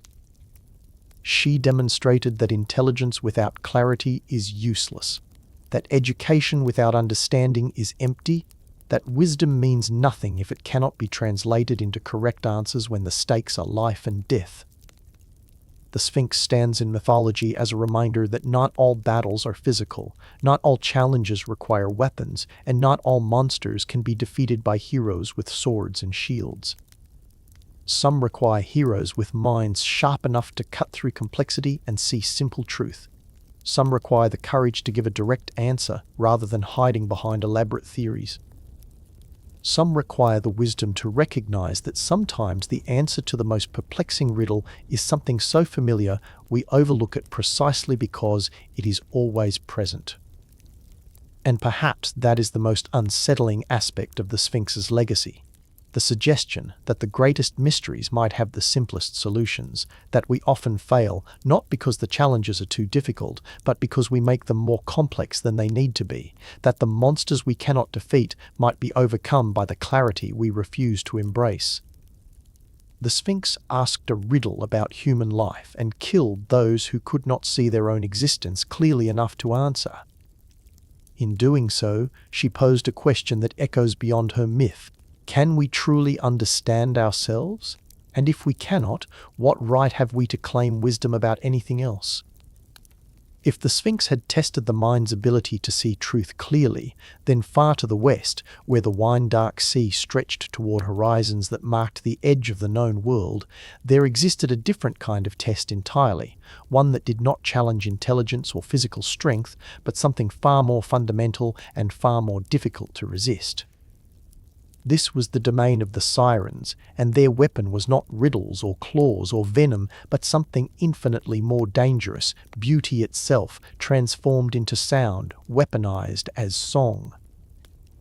The ancient sailors who ventured into those western waters spoke of them in whispers, when they spoke of them at all. Most who encountered the Sirens never returned to tell their tales, and those few who survived, through luck or divine intervention or methods we shall explore, came back changed, haunted by what they had heard, tormented by memories of a song so beautiful that all other music afterwards seemed like crude noise by comparison. They described hearing something that should not exist, should not be possible, a sound that seemed to reach past their ears directly into their souls and take hold of something essential there, something that determined what they desired most in all the world. The Sirens themselves were creatures of uncertain origin, their genealogy as fluid and changeable as the waters they inhabited. Some claimed they were daughters of the river god Achelous and one of the Muses, perhaps Terpsichore, muse of dance, or Melpomene, muse of tragedy, or even Calliope, chief of the Muses and mother of Orpheus himself. This parentage would explain their supernatural musical ability, for if they carried the blood of the Muses in their veins, they would naturally possess power over song that exceeded mortal and perhaps even divine capability. Others said they were companions of Persephone before her abduction to the underworld, and that they had been given their strange form and stranger voices as punishment for failing to protect her from Hades' desire, condemned to lure others to doom as penance for their inability to prevent her own terrible fate. their appearance varied in the telling. In the oldest stories, they were depicted as creatures with the bodies of birds and the faces of women, large seabirds with powerful wings and talons, but crowned with human heads that possessed all the beauty and expressiveness of feminine features. Their eyes held human intelligence and perhaps human malice. Their mouths could form human speech and, most importantly, human song. This hybrid form made them creatures of the air as much as the sea, able to perch on high rocks or cliffs where their voices would carry across vast stretches of water, able to see approaching ships from great distances and prepare their deadly performance. Later traditions would transform them into something more aquatic, giving them the tails of fish instead of the bodies of birds, merging them in the popular imagination with other sea-dwelling creatures until they became almost indistinguishable from mermaids. But in their original, most ancient form, the sirens were bird women, and this made perfect symbolic sense. Birds are creatures of song, after all. It is the bird that greets the dawn with melody, the bird whose calls can be beautiful enough to stop a traveller in their tracks, the bird whose voice can carry emotions that seem almost human in their expressiveness. To make the sirens part bird was to emphasize that their essential nature was musical, that they were creatures whose entire being was oriented toward the production of sound. They dwelt on an island, or perhaps several islands, for the sources disagree on whether there were 2 sirens or 3 or even more, and whether they all occupied the same location or were spread across different rocky outcroppings in that treacherous stretch of sea. Their island was not lush or welcoming. There were no green meadows or shady groves, no freshwater springs or hospitable shores. Instead, the ancient poets described a place of desolation and horror, a rocky island ringed by jagged reefs where the waves crashed with constant fury, where the stones were bleached white by sun and salt, where nothing grew except perhaps the most stubborn and bitter weeds. And scattered across this island, covering the rocks and piled in grotesque heaps upon the shore, were bones, human bones. The remains of sailors who had heard the siren's song and steered their ships toward that deadly music, only to be dashed upon the reefs or to reach the shore and die there of starvation and exposure, trapped on an island that offered nothing but the continuation of the song that had lured them to their doom. Some sources spoke of the bodies being in various stages of decay, recent victims still recognizable as the men they had been, older remains reduced to skeletons, the most ancient nothing but bone dust scattered by the wind. The sirens did not consume their victims as the Sphinx had, did not tear them apart with claws or teeth. They simply sang and let the sailors destroy themselves in their desperate attempts to reach the source of that music. Imagine approaching this island as a sailor on a long voyage. You have been at sea for days or weeks, living on hard bread and water, sleeping on wooden planks, enduring the constant motion of waves and the monotony of endless blue horizons. Your hands are calloused from hauling ropes. Your skin is burned by sun and wind. Your muscles ache from constant labor. You are tired, so deeply tired that the exhaustion has seeped into your very bones. You are lonely, for even surrounded by your crew, the isolation of the sea is profound. You are afraid, though you might not admit it, for the ocean is vast and indifferent and filled with dangers both natural and supernatural. And then you hear it. At first, it is so faint that you think you might be imagining it, a distant sound almost below the threshold of hearing, barely distinguishable from the cry of seabirds or the whisper of wind through the rigging. But as your ship continues on its course, the sound grows clearer, more distinct, more impossible to dismiss as imagination or natural phenomenon. It is singing. Female voices, impossibly beautiful, rising and falling in harmonies that seem to bypass your ears entirely and resonate directly in your chest, in your throat, in the space behind your eyes. The sound is not loud. That is perhaps the most insidious thing about it. The sirens did not scream or shout. Their voices were perfectly modulated, carrying across the water with supernatural clarity despite the wind and waves that should have scattered or distorted the sound. You could hear every nuance, every subtle variation in pitch and tone, every breath between phrases. The song was intimate, personal, as if they were singing directly to you alone, as if they had been waiting specifically for your arrival and were welcoming you home after a long absence. And the song itself, how can mere words describe something that the ancient poets claimed transcended human language, that operated on a level beyond rational understanding? The sirens sang of things each listener most desired to hear. For some, it was the promise of knowledge. They sang of secrets that had been hidden since the dawn of time, of answers to questions that philosophers had debated for generations, of truths about the nature of the gods and the cosmos and human destiny that could make the listener wise beyond all others.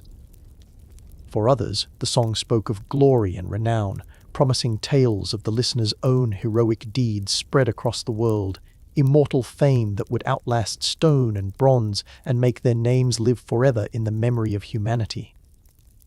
For still others, and perhaps this was the cruelest temptation of all, the sirens sang of home. They sang of wives waiting at the hearth, of children growing up without their fathers, of parents aging in loneliness, of the familiar streets and fields of homeland that these sailors had left behind and might never see again.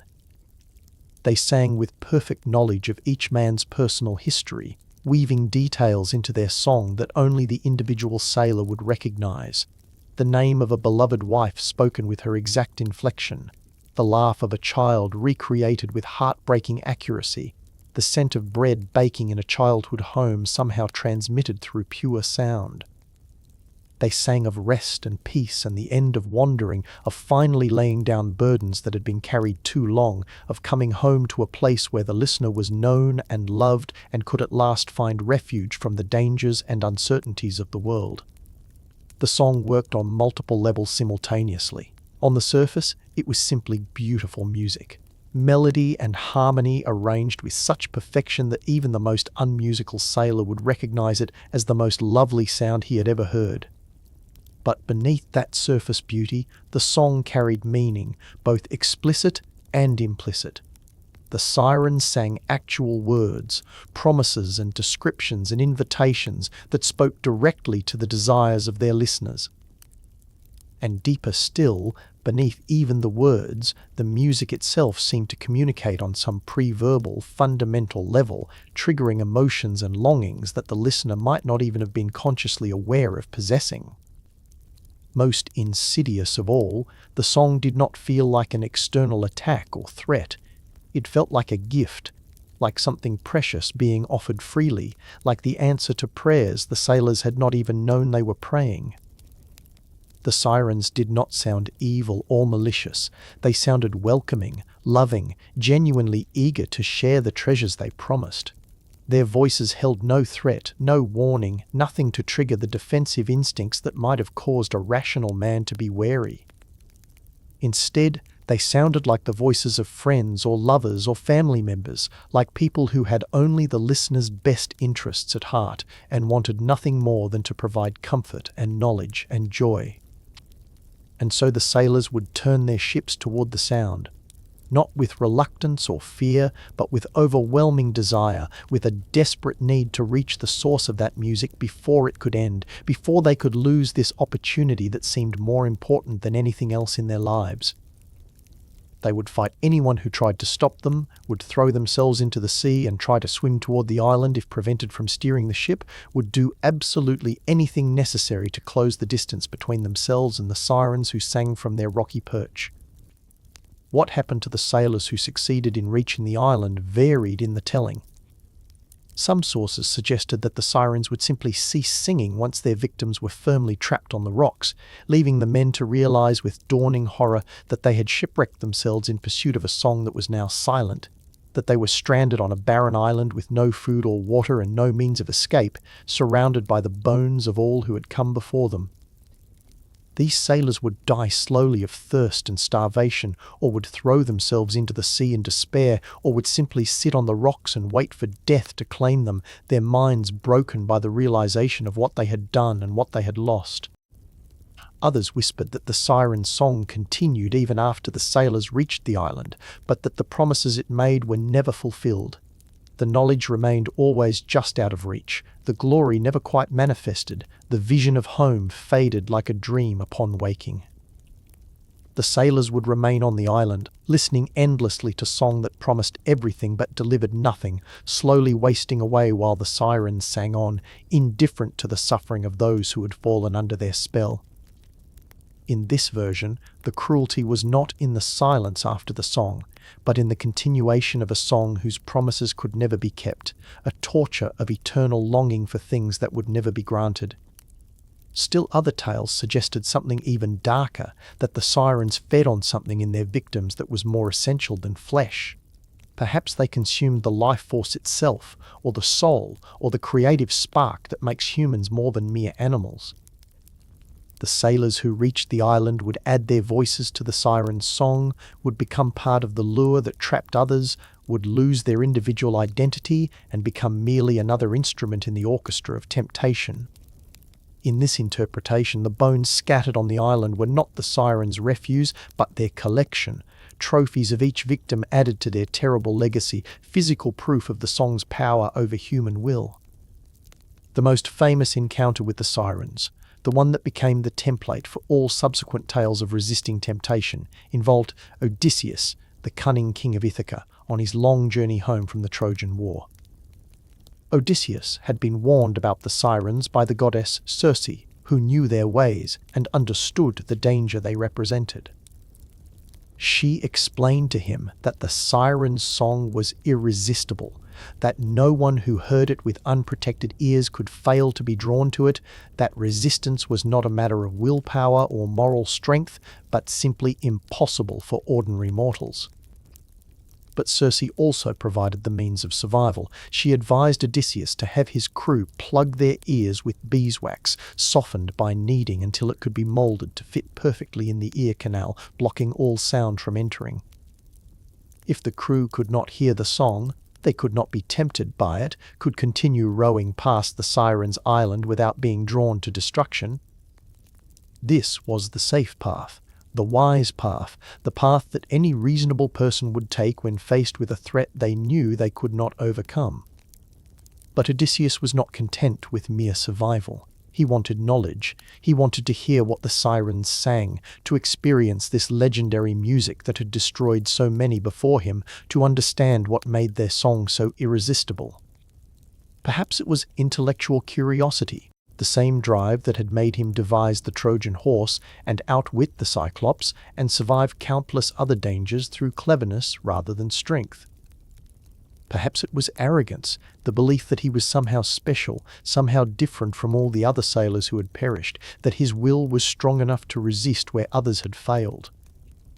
Or perhaps it was simply the recognition that this was a unique opportunity, that the chance to hear the siren's song and live to remember it would never come again, that some experiences are worth almost any risk. So Odysseus implemented Circe's advice for his crew, carefully sealing their ears with wax until they could hear nothing but the muffled thunder of their own heartbeats. But for himself, he arranged something different. He had his men bind him to the mast of the ship, wrapping the ropes tight around his torso and limbs, making multiple loops and tying multiple knots so that he would be completely immobilized. And he gave them explicit instructions, no matter what he said once they approached the Sirens' Island, no matter how he pleaded or commanded or threatened, they were not to release him.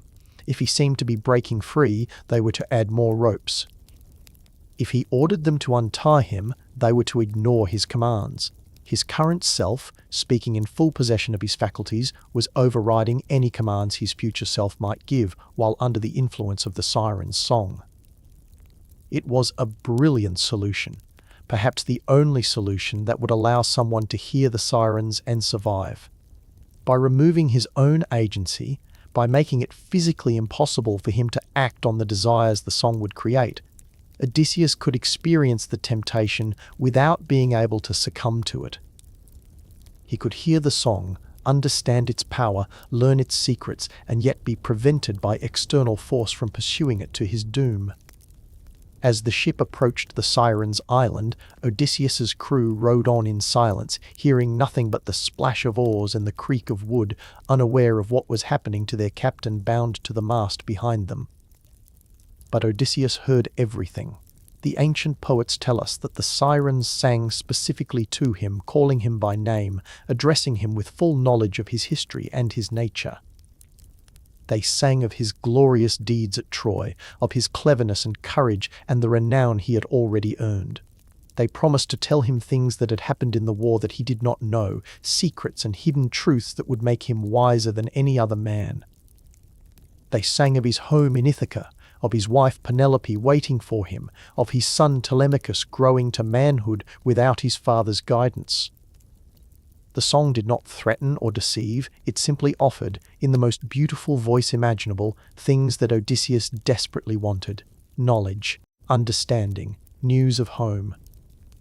The assurance that his suffering had meaning, that his deeds were remembered, that he was special and worthy and deserving of the rewards the Sirens promised. Every word, every note, every nuance of the song was calculated to appeal to his specific nature, to speak to the desires that drove him, to offer him what he most longed for.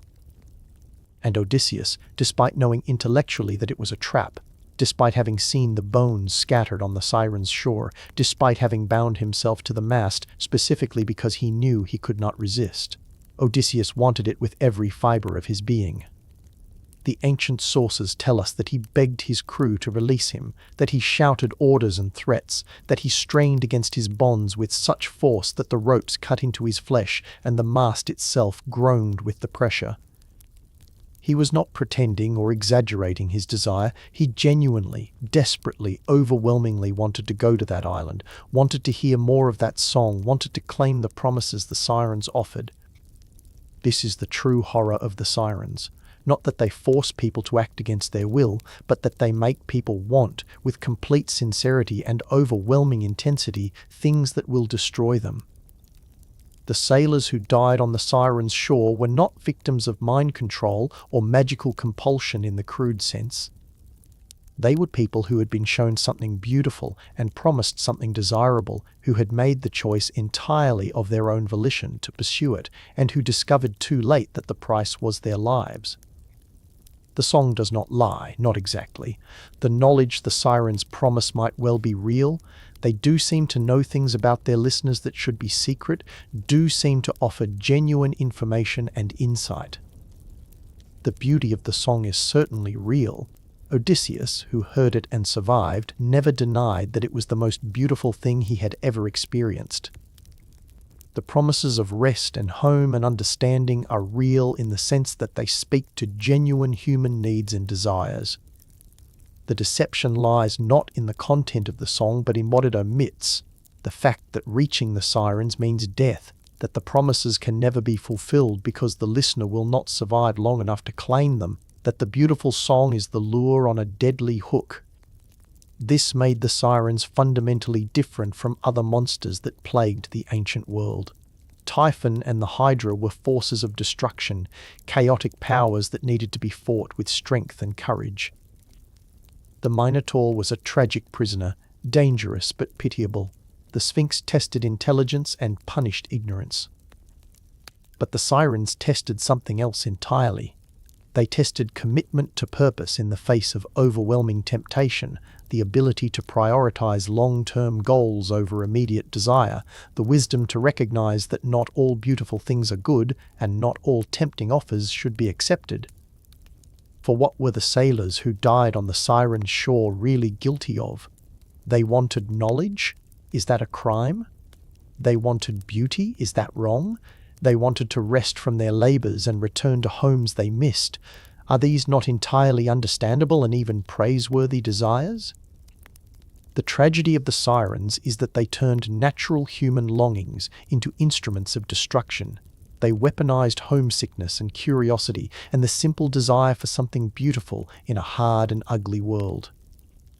They took the best parts of human nature, the capacity for wonder, for learning, for appreciation of beauty, and made those very qualities into vulnerabilities that could be exploited unto death. And perhaps most troubling of all, the Sirens revealed the uncomfortable truth that the path to achievement, to completing one's quest, to reaching one's goals, often requires saying no to things that are genuinely good and desirable in themselves. Odysseus's goal was to reach Ithaca, to return home to his wife and son and kingdom. But to achieve that goal, he had to sail past the Sirens without stopping, had to deny himself the knowledge and beauty they offered, had to resist the very image of home they dangled before him. The sacrifice required was not of something evil or worthless, but of something precious. The opportunity to hear the most beautiful song in existence, to learn secrets known to few mortals, to experience something unique and transcendent. This is why the Sirens remain such a powerful symbol in human culture, why we still speak of siren songs when describing temptations that threaten to divert us from our chosen path. They represent the eternal tension between the journey and the distractions along the way, between commitment to a distant goal and the appeal of immediate gratification, between what we say we want to achieve and what we want to experience right now. The sailors who reached Odysseus's degree of wisdom did not survive the Sirens by being stronger or more courageous than those who perished. They survived by understanding their own weakness, by recognizing in advance that resistance would be impossible, by implementing external constraints before the temptation arose. Odysseus's crew survived because they made themselves deaf to the song. Odysseus survived because he made himself unable to act on the desires the song created. In neither case was the survival a result of willpower in the moment. It was the result of wisdom beforehand, of preparation, of acknowledging that certain temptations are too powerful to be resisted through strength of will alone. There was one other famous escape from the Sirens, though it took an entirely different form. When Jason and the Argonauts passed by the Sirens' island on their quest for the Golden Fleece, they had on board the musician Orpheus, whose skill with the lyre was legendary throughout Greece. Orpheus was the son of the muse Calliope, and if the Sirens themselves were descended from the Muses, then Orpheus was their cousin, possessing similar divine gifts for music. When the Argonauts began to hear the Sirens' song, when some of the crew started to turn toward that deadly music, Orpheus took up his lyre and began to play. The music he produced was not louder than the Sirens' song. Orpheus understood that competing through volume would be futile. Instead, he created music that was simply more beautiful, more compelling, more perfectly suited to the immediate moment and the immediate needs of his audience. His song spoke not of distant promises or abstract knowledge, but of the quest they were on, the brotherhood they shared, the glory that awaited them if they could only stay true to their course. He reminded them through pure melody of why they had set out on this journey, what they hoped to achieve, what they would lose if they abandoned their purpose now. And his song worked. The Argonauts, hearing music that matched and perhaps exceeded the Sirens' supernatural ability, were able to continue rowing past the dangerous island without being drawn to their doom. They did not plug their ears or bind themselves. They simply had a better song to listen to, a more immediate and relevant beauty that anchored them to their present reality and their true purpose. This alternate method of surviving the Sirens' song revealed something important about the nature of temptation itself. It suggested that desire cannot simply be suppressed or denied. Odysseus's solution worked, but it required becoming deaf or immobilized, required a kind of violence against oneself. But desire can be redirected, can be given a different and better object. The Argonauts survived not by making themselves unable to hear beauty, but by having access to a beauty that was aligned with their actual goals rather than opposed to them. Both solutions, Odysseus's and Orpheus's, required preparation and foresight. Neither could be implemented in the moment when the Sirens' song was already being heard and its power already being felt. This perhaps is the deepest lesson the Sirens taught, that the time to prepare for temptation is before it arrives, that once we are in its grip, Our ability to make rational choices is already compromised, that survival requires wisdom exercised in advance rather than willpower exercised in the moment. The ancient Greeks placed the sirens in their myths not as random obstacles, but as profound tests of character and purpose. Heroes could fight monsters, could solve riddles, could survive natural disasters and hostile gods. But could they resist the pull of something they genuinely wanted? Could they sacrifice present pleasure for future goal? Could they say no to knowledge, to beauty, to the very things that make life worth living in order to preserve their lives and continue their quests? The sirens asked these questions with every note of their beautiful song, with every promise whispered across the waves.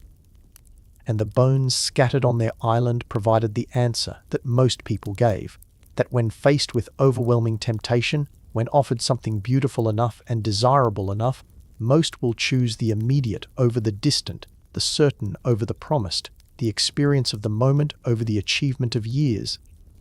The sirens did not judge this choice as wrong. They simply sang and let humans make their own decisions and face their own consequences.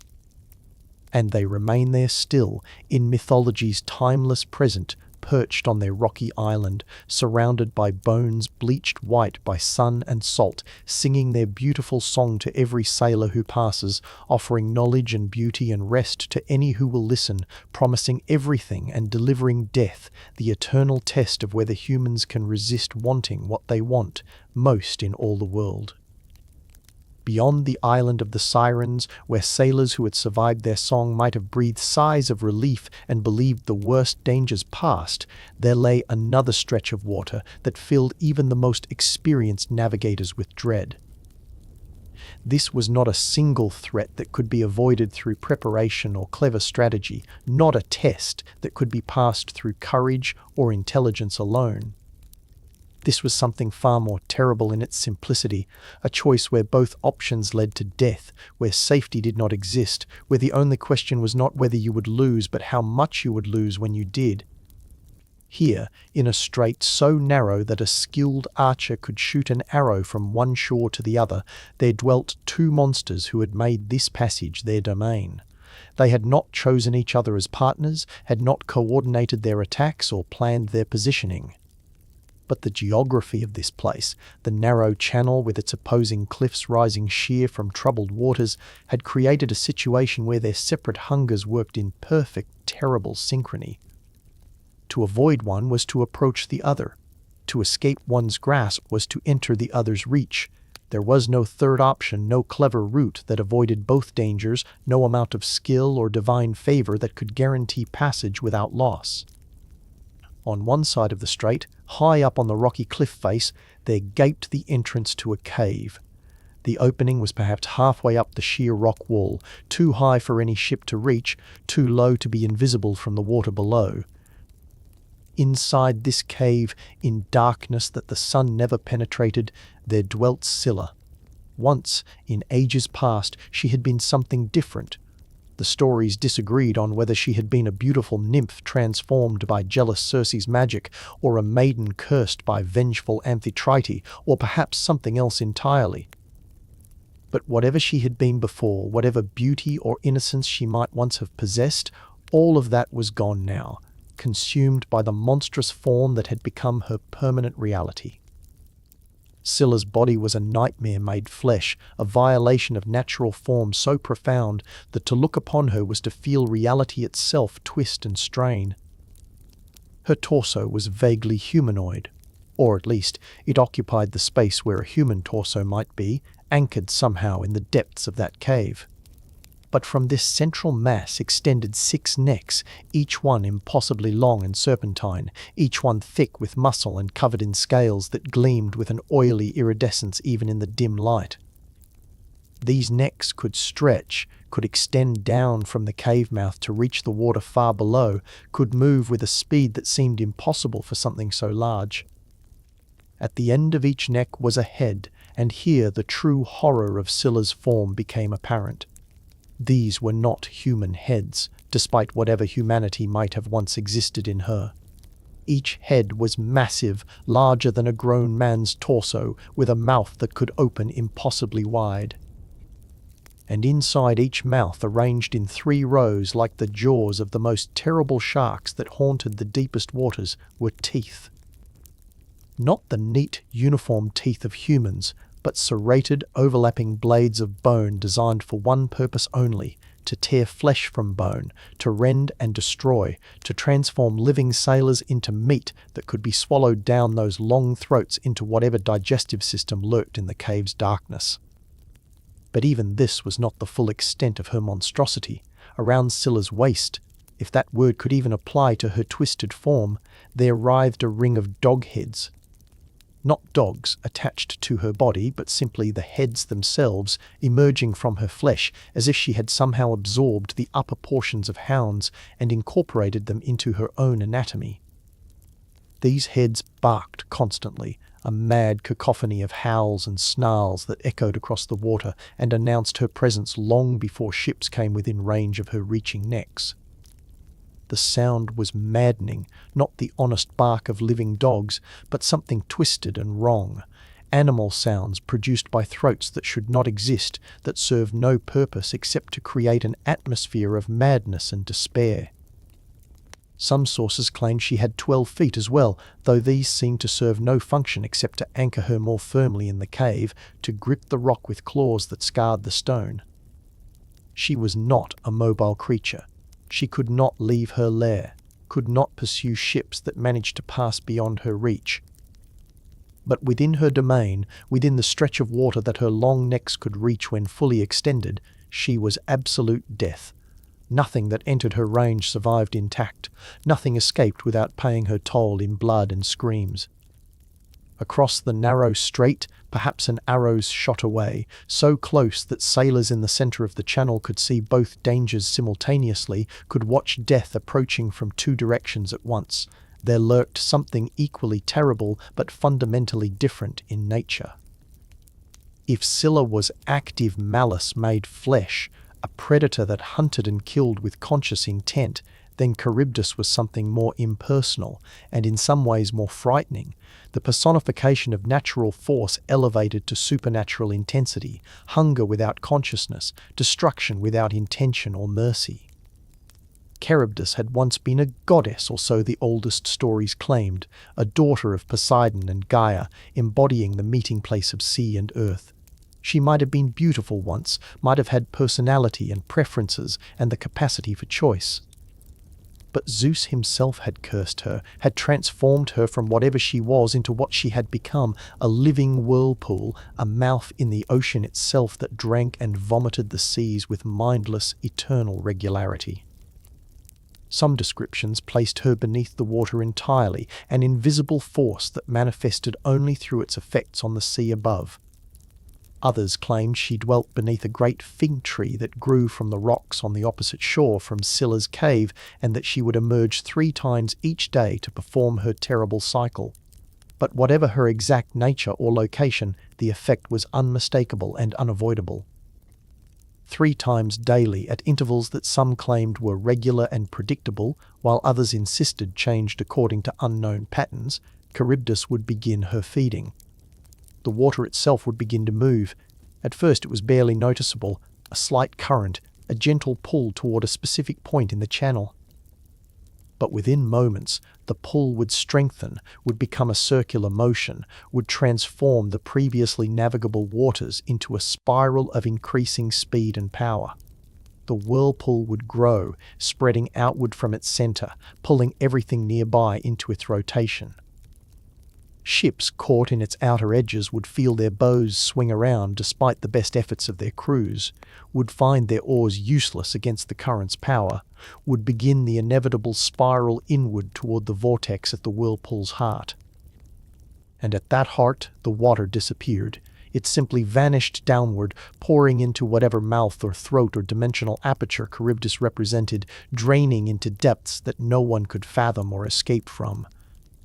The sound was tremendous, not the organic noise of Scylla's barking dog heads, but the deep, resonant roar of vast amounts of water falling into an abyss, a sound that could be heard for miles, that made the very air vibrate with its bass thunder. Ships that reached this central vortex would be pulled vertical, their prows pointing upward toward the sky even as their sterns were dragged down into the swirling waters, and then they would slide backward, disappearing beneath the surface, drawn down into whatever existed in Charybdis's depths. Nothing emerged from her in the same form it entered. When the cycle reversed, when Charybdis finished drinking and began to vomit the waters back up, what returned was wreckage, splintered wood, torn sailcloth. Bodies bloated beyond recognition or reduced to parts, limbs severed by the violence of the churning depths, faces rendered unidentifiable by the crushing pressure and the grinding of debris against flesh. The waters would geyser upward with tremendous force, throwing this debris high into the air before it crashed back down, creating waves that made the entire strait treacherous even after the whirlpool itself had subsided. The timing of Charybdis's cycle was crucial and deeply uncertain. Ancient sailors claimed to have calculated patterns to know approximately when she would be dormant and when she would be active. But these calculations were never perfect, never entirely reliable. A ship might approach believing they had hours of safe passage, only to see the water begin its telltale spiral while they were still deep within the strait. Or they might wait for what they believed was a safe window, only to discover that the cycle had changed, that what had been predictable yesterday was different today, that Charybdis followed no schedule except her own inscrutable rhythm.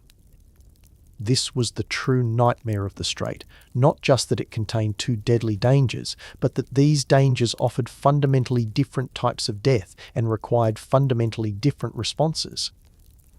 Scylla, confined to one side of the channel, could be avoided by sailing close to the opposite shore. But that opposite shore was where Charybdis dwelt. Charybdis, whose whirlpool might be dormant or might suddenly activate, could be avoided by sailing close to the opposite cliff, but that cliff was where Scylla waited in her cave. The geography of the strait ensured that there was no safe middle passage, no route that kept equal distance from both threats. The channel was simply too narrow. To be far enough from one danger meant being within range of the other. This was what it meant to be between Scylla and Charybdis, not to face two threats sequentially, where one might be defeated before confronting the other, but to face them simultaneously, where avoiding one meant accepting the other. It was the geographical manifestation of an impossible choice, where both options led to loss, and the only question was which loss would be more acceptable, which death more bearable, which disaster more survivable. When Circe warned Odysseus about this strait after his encounter with the Sirens, but before he actually faced these twin dangers, she presented the choice with brutal clarity.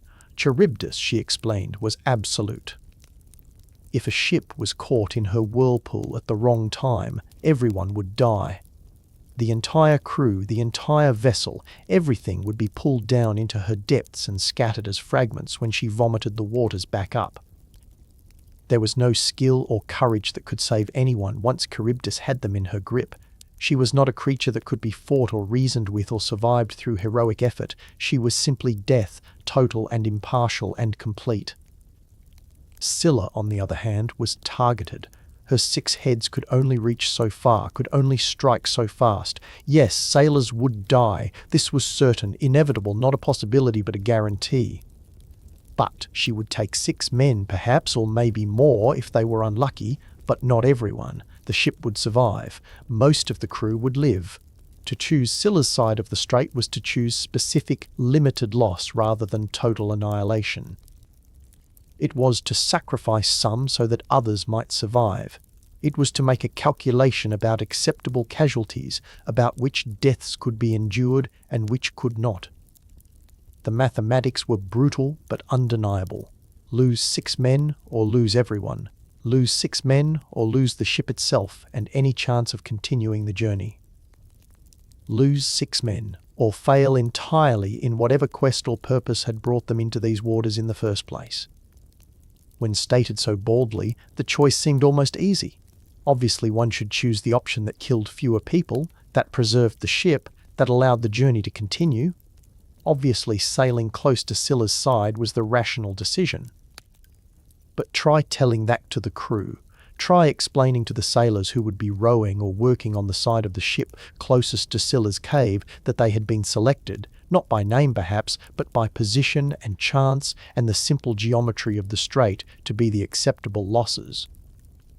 Try asking men to continue their duties, to keep rowing or managing the sails, knowing that at any moment one of those long necks might descend from above, that one of those massive heads might close its jaws around them, that they might be snatched screaming from the deck while their companions could do nothing but watch and keep rowing, keep the ship moving through the narrow strait, keep going because stopping meant being trapped in Scylla's range even longer. This was the psychological torment that Scylla and Charybdis inflicted beyond the physical danger. They forced sailors to confront the cold calculus of survival, to acknowledge that sometimes the best possible outcome still involves terrible loss, to accept that leadership sometimes means choosing who dies rather than trying to save everyone. They revealed the cruel truth that heroism is not always about saving people. Sometimes it's about deciding which people cannot be saved, accepting that decision and continuing forward despite the guilt and grief that decision creates. Odysseus, approaching the strait with Circe's warning echoing in his mind, made the rational choice. He ordered the ship to sail close to Scylla's side of the channel, to pass within range of those reaching necks and grasping heads, to accept the certain loss of some crew members rather than risk the possible loss of everyone. He made this choice knowing what it meant, knowing that he was condemning men under his command to horrible deaths, knowing that he would have to live with those deaths for the rest of his life. But he made it because it was the only choice that gave his ship any chance of survival, the only decision that preserved some hope of eventually reaching home.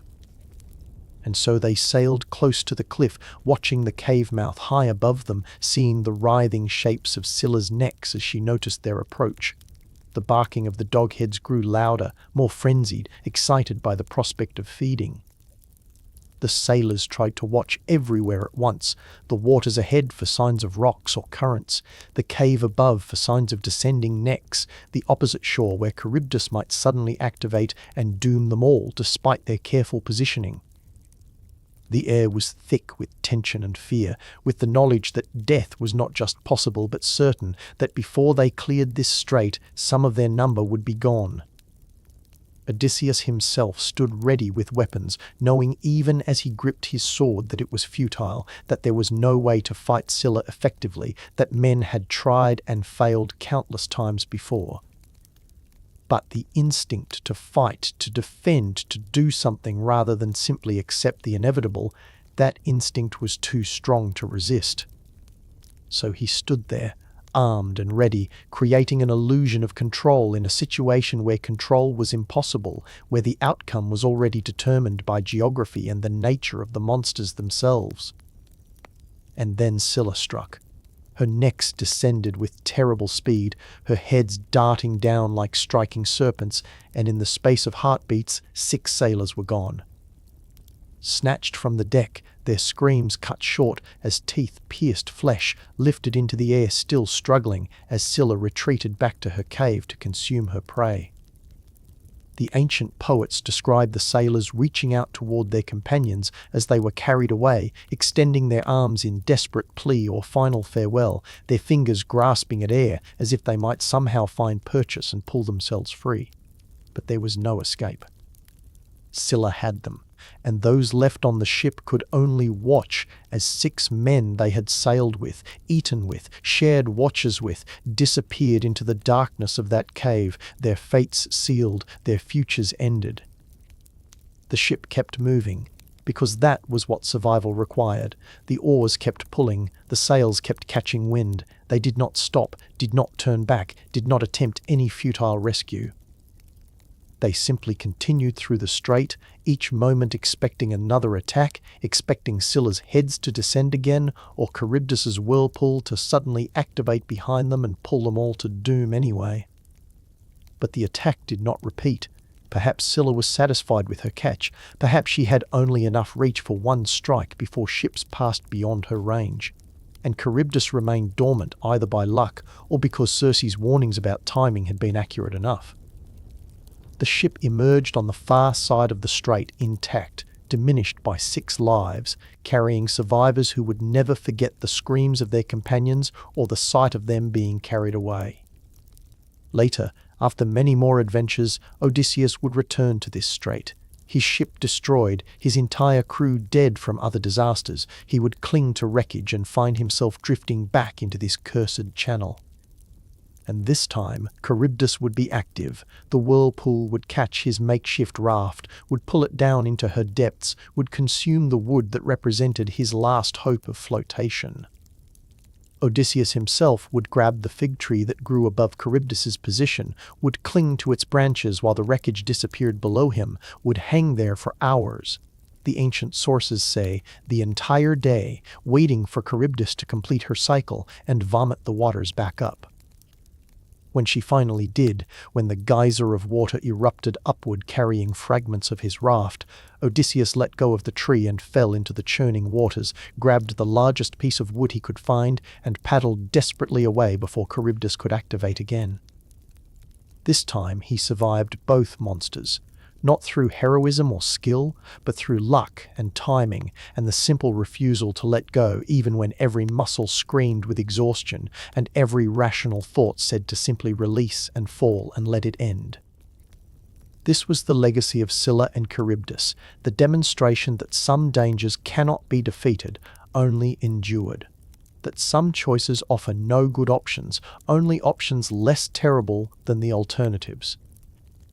That leadership sometimes means making decisions that will haunt you forever, that sacrifice is not always voluntary or noble, that survival can require accepting losses that seem unacceptable. They embodied the phrase that would be born from their myth, between a rock and a hard place, caught between options that are both terrible, forced to choose not between good and evil, but between one disaster and another. These were not monsters that represented human flaws like the Sphinx with her test of intelligence, or human vulnerabilities like the Sirens with their weaponized beauty. Scylla and Charybdis represented something more fundamental, the reality that the world does not always offer good choices, that sometimes every option leads to pain, that fairness and justice are luxuries that do not exist in certain situations. They were the universe's reminder that wanting there to be a right answer does not mean one exists, that sometimes the only victory possible is the one where you lose less than you might have, where some survive even though others do not. And perhaps most disturbing of all, they revealed that these impossible choices must still be made. Odysseus could not simply refuse to choose, could not anchor in safe waters and wait for circumstances to change. The journey had to continue.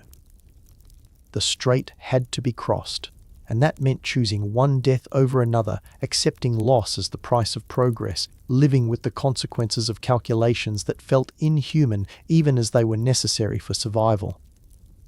Scylla and Charybdis did not offer moral lessons about right and wrong. They offered the harder truth that sometimes morality is insufficient, that sometimes the question is not what is right, but what is survivable, not what is just, but what is possible. Where Scylla and Charybdis represented impossible choices that sailors might at least prepare for, might calculate against, might survive through careful navigation and acceptance of loss, there existed another category of monster entirely. Creatures that did not wait in known locations for travelers to make fatal decisions, but instead came hunting on the wind itself, arriving without warning, departing without pattern, delivering punishment that could not be avoided or negotiated or escaped.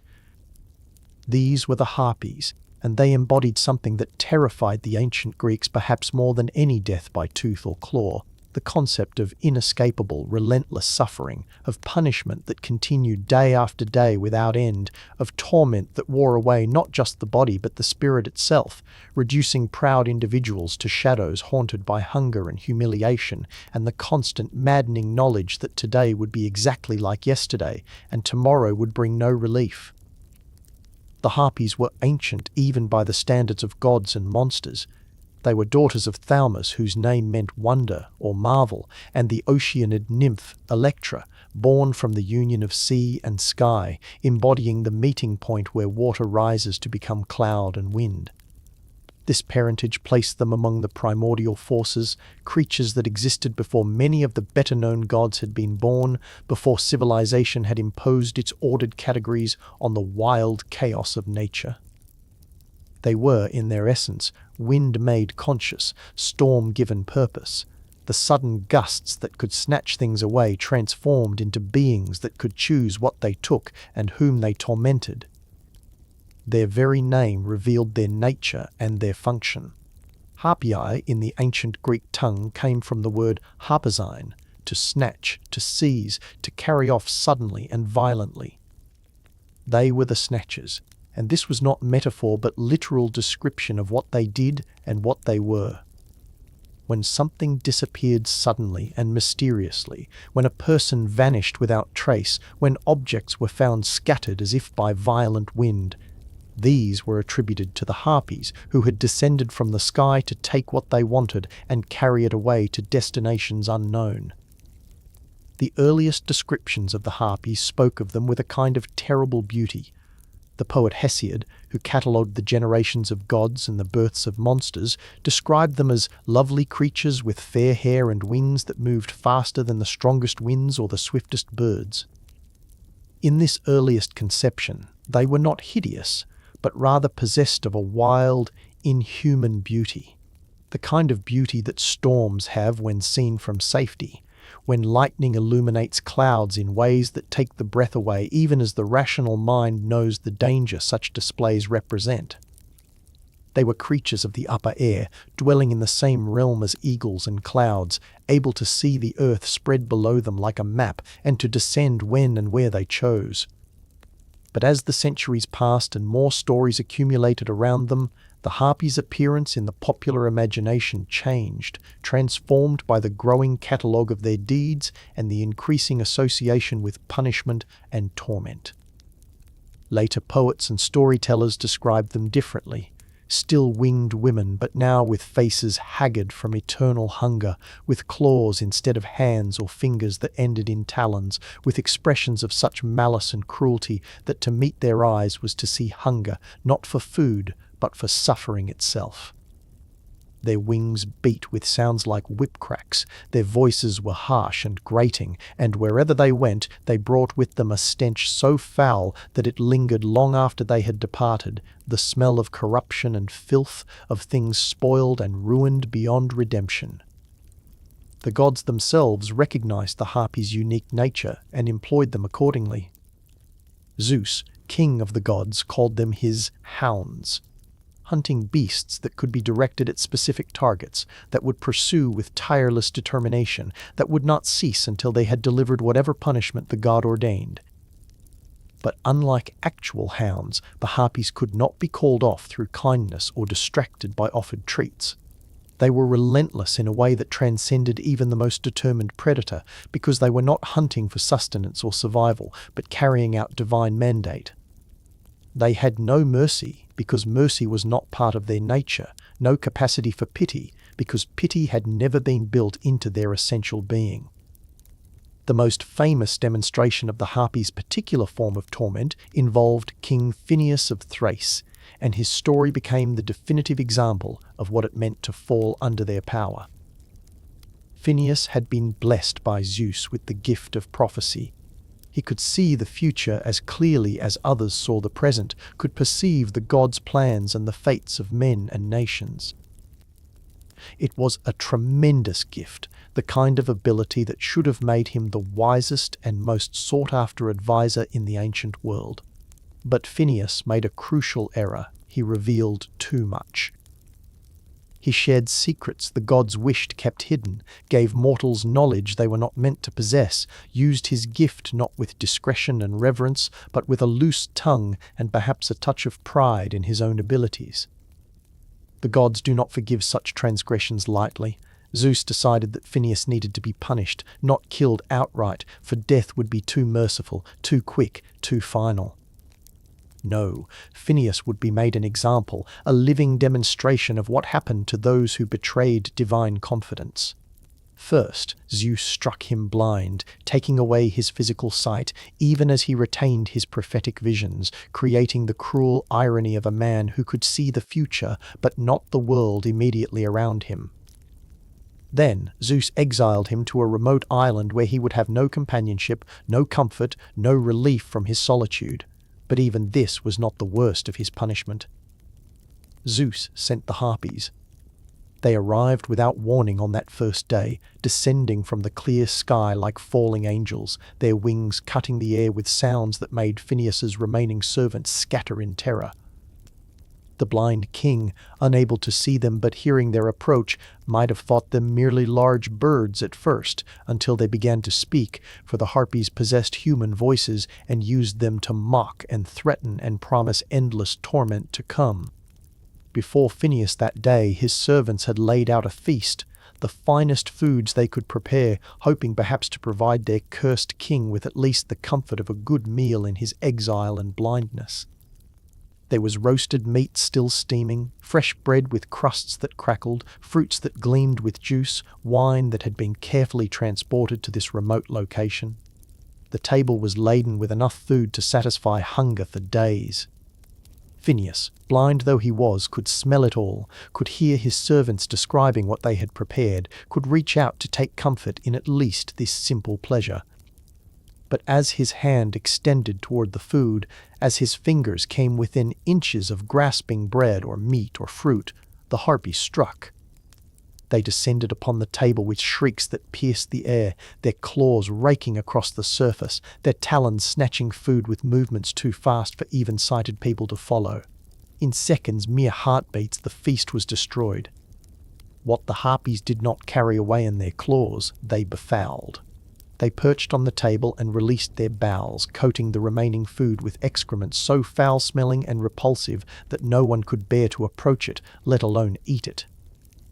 Then, their work complete, they retreated back into the sky, their mocking laughter echoing down as Phineus sat at his ruined feast, blind and alone and hungry. This was not a single incident, but a pattern that would repeat every single day. Every time food was brought to Phineus, every time a meal was prepared and set before him, the Harpies would return. They seemed to possess supernatural awareness of when he was about to eat, as if they could sense food being presented to him from whatever distant perch they occupied between their attacks. It did not matter if his servants tried to be quiet, tried to prepare meals in secret, tried to rush the food to him in hopes he might get a bite before the monsters arrived. The Harpies always came, always descended, always snatched and befouled, always left Phineus hungry while mocking him with their shrill voices. Think about what this meant as a form of punishment. Phineus was not killed. He lived on year after year. He was not left to starve entirely. His servants managed to get him just enough scraps, bits of food snatched in the moments before the Harpies arrived, or gathered from their leavings after they departed, enough to keep him alive but never enough to satisfy. He existed in a state of perpetual near starvation, always hungry, always desperate for the next meal, always knowing with absolute certainty that when that meal came, it would be stolen from him just as the previous 1,000 meals had been stolen. The anticipation was torture. The disappointment was torture. The hunger was torture, and it never ended. This was the genius of the Harpies as instruments of divine punishment. They delivered suffering that was renewable, that could continue indefinitely without killing the victim, that wore away its sanity and spirit through sheer relentless repetition. Physical torture has limits. The body eventually breaks or adapts or dies. But the Harpies' torture was psychological as much as physical. Every meal became a reminder of helplessness, every arrival of the monsters, a confirmation that nothing had changed and nothing would change, that this was simply how existence would be from now, until death finally came as a mercy. For years this continued. Phineus became a shadow of his former self, thin beyond belief, his skin hanging loose on bones that showed too clearly through flesh, his hair gone white and thin, his blind eyes sunken deep in a face that had forgotten what it meant to smile. His servants, those who remained, could barely stand to look at him. Some fled the island, unable to bear witnessing his unending torment. Others stayed out of loyalty or duty, but even they must have wondered what purpose was served by maintaining this living death, by perpetuating suffering that could never lead to redemption or release. The Harpies themselves showed no fatigue, no boredom, no diminishment in their enthusiasm for the task Zeus had assigned them. If anything, they seemed to take pleasure in it, arriving with that same mocking laughter, sometimes landing near enough that blind Phineus could hear their wing beats and feel the wind of their passage, sometimes calling out to describe the food they were about to steal, detailing how delicious it looked, how satisfying it would be to eat, knowing that he would hear every word and be able to do nothing but endure. The torment would have continued forever. Indeed, that was the point, that was the punishment's design, except that fate intervened in the form of Jason and the Argonauts. These heroes, on their quest for the Golden Fleece, made port at Phineus's island to resupply and seek information. When they encountered the blind prophet and learned of his curse, some might have simply departed, unwilling to risk divine anger by interfering with a punishment that Zeus himself had ordained. But among the Argonauts were Calais and Zetes, twin brothers known as the Boreads, sons of Boreas the North Wind. These young men possessed wings of their own, could fly as the Harpies flew, and they offered to attempt what no earthbound human could accomplish, to chase the tormentors away. When next the Harpies descended to steal Phineus's meal, they found themselves pursued for the first time in their long existence. Calais and Zetes took to the air after them, their wings beating with the power inherited from their father, and a chase began that would stretch across the Mediterranean skies. The Harpies, accustomed to being the hunters, found themselves fleeing, found these mortal sons of wind keeping pace with them despite all their supernatural speed. The ancient sources disagree on how far the chase went. Some say to the Strophides Islands, others claim as far as the very ends of the earth. What finally ended the pursuit was divine intervention of a different sort. The goddess Iris, messenger of the gods, and herself a creature of the upper air, appeared before the Boreads and commanded them to stop. The Harpies were immortal spirits, she explained, servants of Zeus, and could not be killed or permanently driven away. But she promised, on behalf of the gods themselves, that if the Boreads would cease their pursuit, the Harpies would never return to torment Phineus again. The king's punishment was ended. He had suffered enough. And so the Harpies retreated to their distant cave in Crete or their islands in the Western Sea, withdrawing from active torment of Phineus, but remaining always a presence in the world, always available should the gods require their particular services again. They became symbols of a specific type of suffering, not the dramatic agony of being torn apart by monsters or the terror of facing impossible choices, but the grinding, soul-destroying torment of relentless, inescapable, day-after-day affliction that wears away everything that makes life worth living while keeping the victim alive to experience it all. The Harpies represented the fear that punishment might be not swift death but prolonged suffering, that divine anger might manifest not in thunderbolts but in cruel persistence, that sometimes the worst fate is not to be destroyed but to be preserved in torment. They were the wind that steals away everything good, leaving only corruption in its wake. They were hunger that can never be satisfied, desire that can never be fulfilled, hope that is perpetually disappointed. They were proof that sometimes the cruelest monsters are not those that kill quickly, but those that ensure you live slowly, diminished and desperate, through torments that repeat with the regularity of sunrise. Among all the creatures that populated the ancient Greek world, those that crawled from primordial chaos, those born of divine anger, those that lurked in dark places waiting to test heroes, there existed categories of beings that troubled the neat boundaries between monster and civilized creature, between savage and wise, between the bestial and the divine. These were not singular entities like the Sphinx or the Minotaur, not unique horrors that could be defeated and their threat ended forever. These were entire races, whole populations of hybrid creatures whose very existence challenged the Greeks' understanding of what separated the human from the animal, the civilized from the wild, the rational from the instinctive. Chief among these troubling categories were the centaurs, those beings whose bodies fused human and horse into a single form that seemed to embody fundamental contradictions. From the waist up, they possessed the torso, arms, and head of men, complete with human faces capable of expression, human hands capable of gripping weapons or tools, human voices that could speak in articulate language.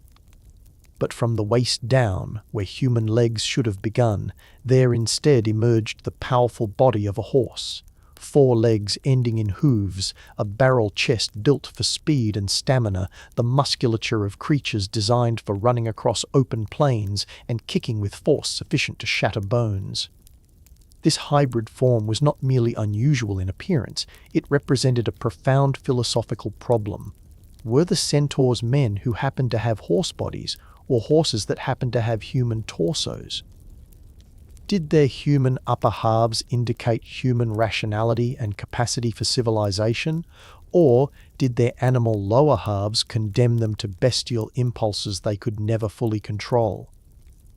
The ancient Greeks looked at centaurs and saw embodied in their very anatomy the tension between civilization and wilderness, between the higher faculties of reason and the lower impulses of appetite and violence, between what humans aspired to be and what they feared they actually were beneath their thin veneer of culture.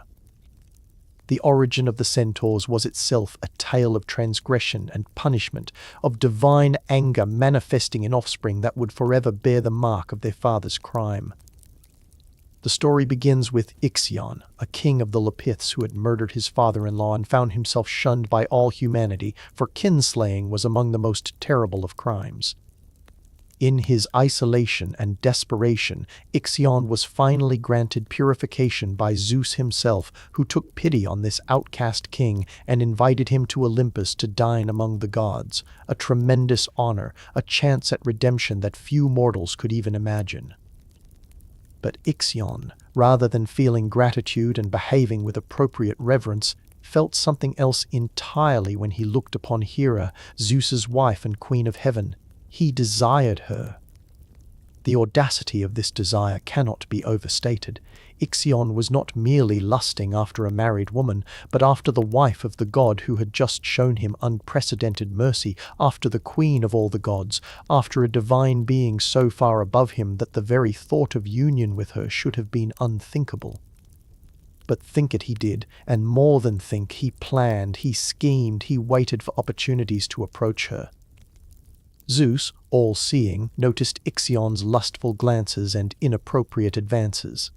But rather than simply destroying this presumptuous mortal, Zeus decided to test him, to see if Ixion would truly act on his desires or if shame and reason might yet prevail. Zeus created a cloud and shaped it into Hera's perfect likeness. A phantom woman who looked and felt exactly like the goddess, but was in reality nothing but mist given temporary form. This cloud woman was Nephele, whose very name meant cloud, and Zeus placed her where Ixion would find her alone. Ixion, believing he had found Hera vulnerable and accessible, did not hesitate. He approached Nephele, spoke words of seduction and desire, and consummated his lust upon this cloud woman, never knowing that he coupled not with the Queen of Heaven, but with an illusion designed to expose his treachery. His crime was now complete, not in deed against Hera herself, but in intention and attempt, proven beyond all doubt by his willingness to betray Zeus's hospitality and violate the sanctity of divine marriage. Zeus's punishment was terrible and eternal. Ixion was bound to a burning wheel that spun forever through the sky or through the depths of Tartarus. Sources vary on the location, but all agree on the endless rotation, the flames, the agony that would never cease. But the punishment did not end with Ixion himself. From his union with Nephele, that coupling of mortal flesh with divine cloud offspring were born. These were the centaurs, creatures whose mixed nature perhaps reflected the mixed nature of their conception, partly human like their father, partly something else entirely, as if the unreality of their mother had left them incomplete, caught between forms, unable to be fully one thing or another. The centaurs as a race became known for qualities that seemed to confirm the curse of their origin. They were wild, violent, dominated by appetites they could not or would not control. They lived not in cities or even proper settlements, but in the wild places. The mountains and forests of Thessaly and Arcadia, regions that remained largely untamed by human civilization. They had no laws, no government, no social structure beyond might making right. They were particularly associated with excessive drinking, with the kind of drunkenness that strips away reason and unleashes violence, with the inability to participate in civilized gatherings without destroying them through lack of self-control. The most famous example of centaur savagery occurred at a wedding, that most civilized of ceremonies, that ritual designed to bring order to human sexuality and create the foundation for family and society. This was the marriage of Pirithous, king of the Lapiths, and therefore kin to the centaurs through their shared descent from Ixion. Pirithous, perhaps believing that blood ties and the sacred nature of a wedding feast would ensure civilized behavior, invited the centaurs to attend the celebration. At first, the gathering proceeded peacefully. The centaurs sat among the human guests, participated in the feast, seemed capable of restraint and appropriate conduct. But then the wine flowed too freely. The centaurs, whose capacity for intoxication seemed greater than their capacity for moderation, began to lose what little self-control they possessed. Their voices grew louder, their movements more aggressive, their eyes began to track the human women present with looks that spoke of desire uncomplicated by respect or restraint. And then one centaur named Eurytion in most tellings looked upon the bride herself, Hippodamia, and decided that he wanted her. Not as one admires beauty from a distance, not with the proper restraint of a wedding guest, but with animal directness and intent to possess. Eurytion lunged for the bride, attempting to drag her away from her own wedding feast, attempting to claim her through violence, what could never be his through any legitimate means. His action broke whatever civilized pretense the gathering had maintained. Other centaurs, emboldened by wine and by their companions' boldness, began grabbing at other women, not the bride alone, but any female present, as if the wedding had become in their drunken minds not a ceremony to respect, but an opportunity to seize what they wanted. The careful social order of the feast dissolved into chaos as women screamed and men drew weapons, and the centaurs revealed themselves to be exactly what their origin suggested: creatures incapable of civilization, slaves to appetite, bearers of a curse they could not overcome. The battle that followed, the Centauromachy, as it came to be known, was brutal and legendary. The Lapiths and their allies fought to protect their women and defend the sanctity of the wedding, while the centaurs fought with the desperate fury of creatures who had no concept of when to retreat or submit. The centaurs' hybrid bodies made them formidable opponents. They had human intelligence enough to wield weapons and plan tactics, but horse bodies that could kick with lethal force and move with speed that human fighters struggled to match. They fought with clubs and rocks and their own hooves, combining human violence with animal strength in ways that made them terrifying to face.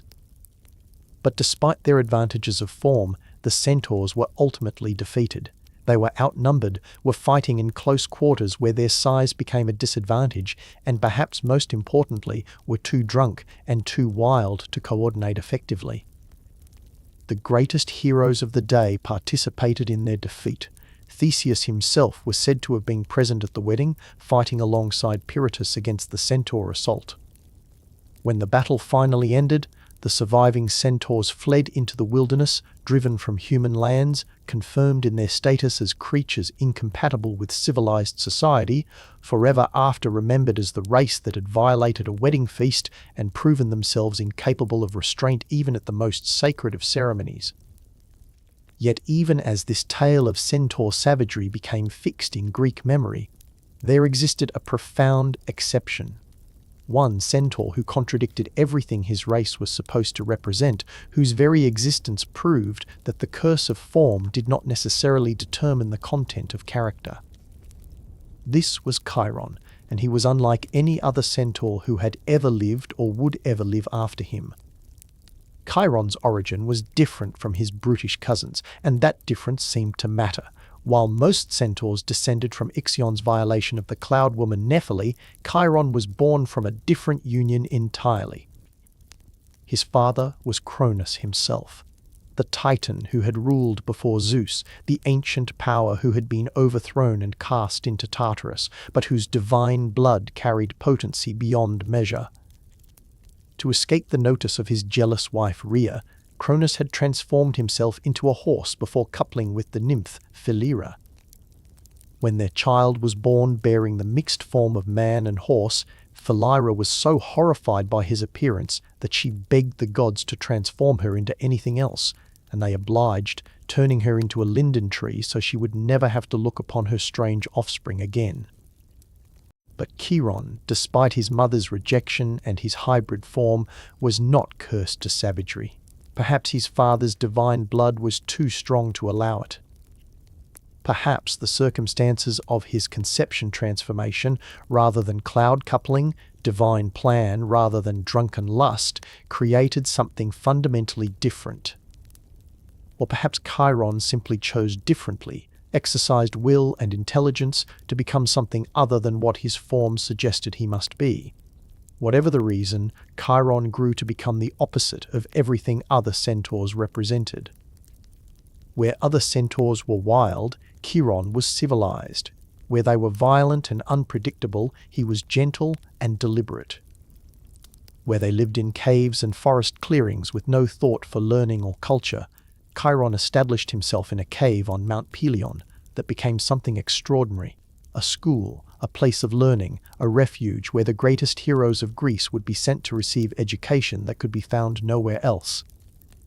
Chiron was master of arts that other centaurs could not even conceive of pursuing. He understood medicine and could heal wounds and cure diseases. He knew music and could play the lyre with skill that rivaled Apollo's own. He studied the stars and could read the patterns of their movements, predicting seasons and interpreting omens. He understood hunting not as mindless slaughter, but as a discipline requiring patience and skill and respect for the prey. He knew the properties of herbs and plants which could heal and which could harm, how to prepare them, and in what combinations they worked best. But perhaps most remarkably, Chiron knew how to teach. He possessed not just knowledge, but the ability to transmit that knowledge to others, to recognize potential in young students and draw it forth, to be patient with mistakes and demanding of excellence, to inspire respect and even love rather than commanding through fear.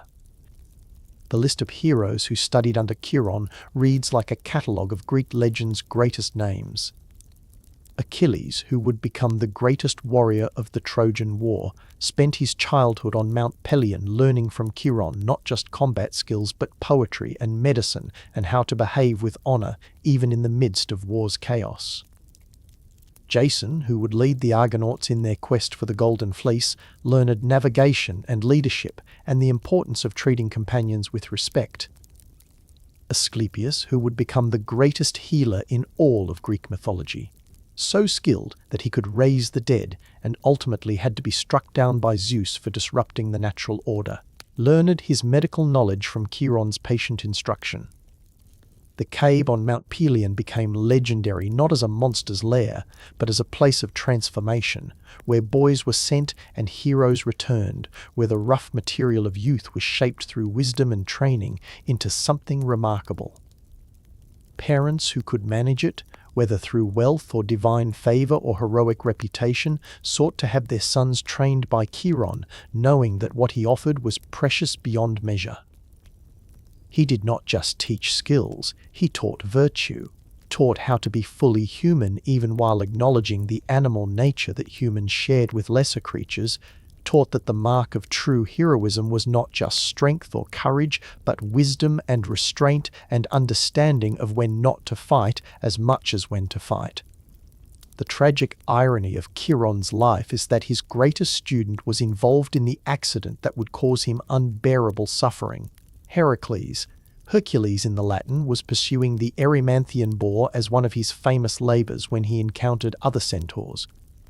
These centaurs, true to their savage nature, attacked him, and Heracles defended himself with arrows that had been dipped in the Lernaean Hydra's blood poison, so potent that even the smallest scratch meant certain death. In the chaos of the battle, one arrow went astray. It struck Chiron, who was nearby but not participating in the attack, who had tried perhaps to intervene and calm the situation, who represented everything the attacking centaurs were not.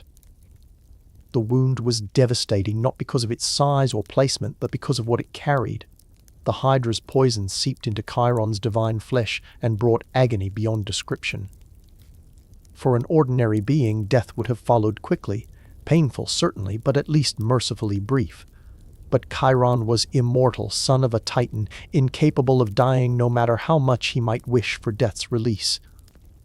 The poison could not kill him, but neither could his immortal body purge or neutralize it.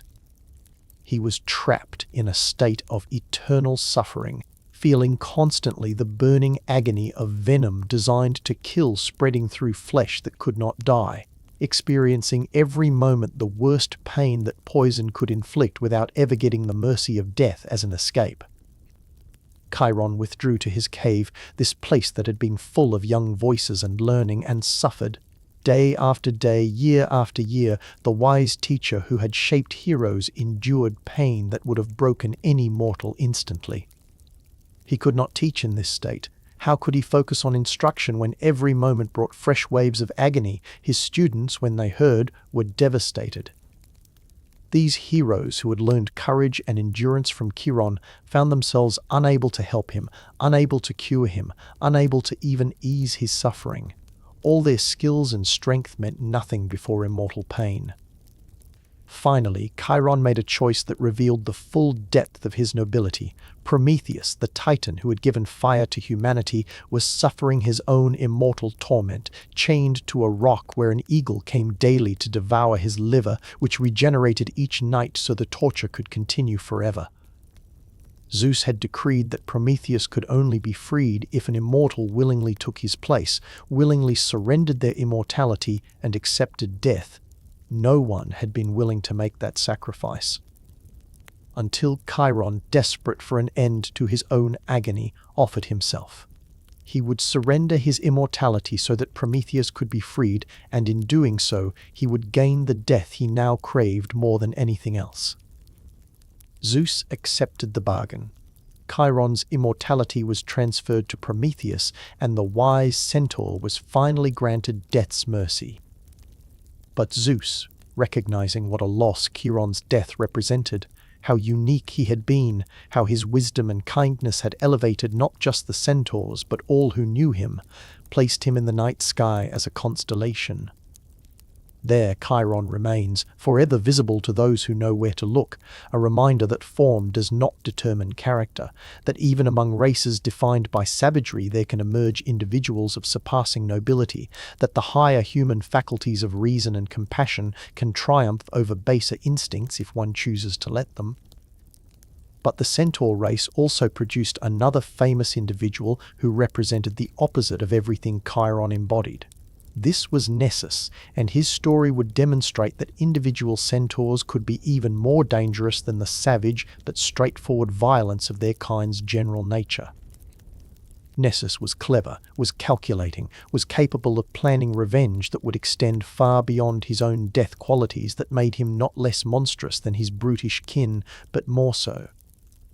Nessus worked as a ferryman at the river of Venus, carrying travellers across the water for a fee. One day, Heracles arrived at the river with his wife Deianira, seeking passage to the other side. Heracles, mighty enough to cross the river through his own power, waded across while Nessus carried Deianira on his back. Standard practice for a ferryman, an arrangement that should have been simple and safe. But Nessus, true to his centaur nature, felt desire for the beautiful woman on his back, and unlike Chiron, who would have suppressed such impulses through will and virtue, Nessus decided to act on them. Halfway across the river, he veered from the proper path and attempted to carry Deianira away, attempted to claim her through force, as his ancestors had tried to claim Hippodamia at that cursed wedding feast generations before. Heracles, seeing his wife being abducted, responded with the directness that characterized all his actions. He drew his bow and fired one of his Hydra-poisoned arrows across the river. The shot was perfect. It struck Nessus in the back, driving deep, delivering its deadly venom directly into the centaur's body. Nessus collapsed, knowing he was dying, knowing that no power could save him from the Hydra's poison coursing through his veins. But as he lay there with Deianira nearby, he conceived a plan for revenge so subtle and so delayed that it would not manifest until years after his death, when Heracles would have forgotten this encounter entirely. Nessus called Deianira close and spoke to her with a voice weakened by approaching death but clear enough to be understood. He told her that he regretted his actions, that he saw now how wrong he had been, that he wished to make amends by giving her a gift. His blood, he explained, even now pooling beneath him, mixed with the Hydra's venom from the arrow wound, possessed magical properties. If she collected some of it and kept it safe, if she later spread it on a garment and gave that garment to Heracles to wear, it would act as a love charm. If Heracles ever seemed to be losing interest in her, if his eye wandered to other women, if she feared losing his affection, she need only use this charm and his love would be bound to her forever. It was a masterful lie, delivered with apparent sincerity by a dying creature. Deianira, young and trusting, believed him. Why would a dying centaur use his last breaths to deceive her? What would he gain from such deception? She collected some of his blood in a vial, carefully preserved it, and kept it secret for years, waiting for a time when she might need such a charm. And Nessus died satisfied, knowing that he had planted a seed of destruction that would one day blossom into the death of the man who had killed him. Years later, so many years that Deianira had almost forgotten about Nessus's gift, Heracles returned from one of his many adventures with a captive princess named Iole. The circumstances were complicated, but what Deianira saw was simple. Her husband had brought another woman into their home, and that woman was young and beautiful and looked at Heracles with admiration. Fear seized Deianira's heart. Was she losing him? Would he set her aside for this new woman? In her desperation, she remembered the vial of Nessus's blood. She soaked a magnificent robe in the mixture and sent it to Heracles as a gift, believing she was securing his love, never knowing she was delivering his death. When Heracles put on the robe, the Hydra's venom, still potent after all these years, preserved in Nessus's blood, activated upon contact with his skin. The heat of his body warmed it, made it penetrate deeply into his flesh, and suddenly the greatest hero of Greece was experiencing agony beyond anything he had endured in his countless labors. He tried to tear the robe off, but it had fused with his skin, pulling at it, pulled away his own flesh. The venom was burning him alive from the outside while simultaneously poisoning him from within. His strength, which had allowed him to strangle serpents as an infant and hold up the sky itself, meant nothing against poison that worked on a level beyond physical power. Heracles, knowing he was dying, knowing there was no cure for this particular venom, chose to control the manner of his death. He had a great funeral pyre built on Mount Oeta and commanded that he be placed upon it. As the flames consumed his mortal body, Zeus took pity on his son and snatched his immortal essence up to Olympus, where Heracles was granted divinity and lived on as a god. But his mortal death was complete, and it had been delivered not by a monster he faced in open combat, not by an enemy he could fight, but by the delayed vengeance of a centaur he had killed years before, working through the innocent hand of his own wife whom he loved and who loved him. Nessus's revenge revealed something profound about intelligence combined with malice.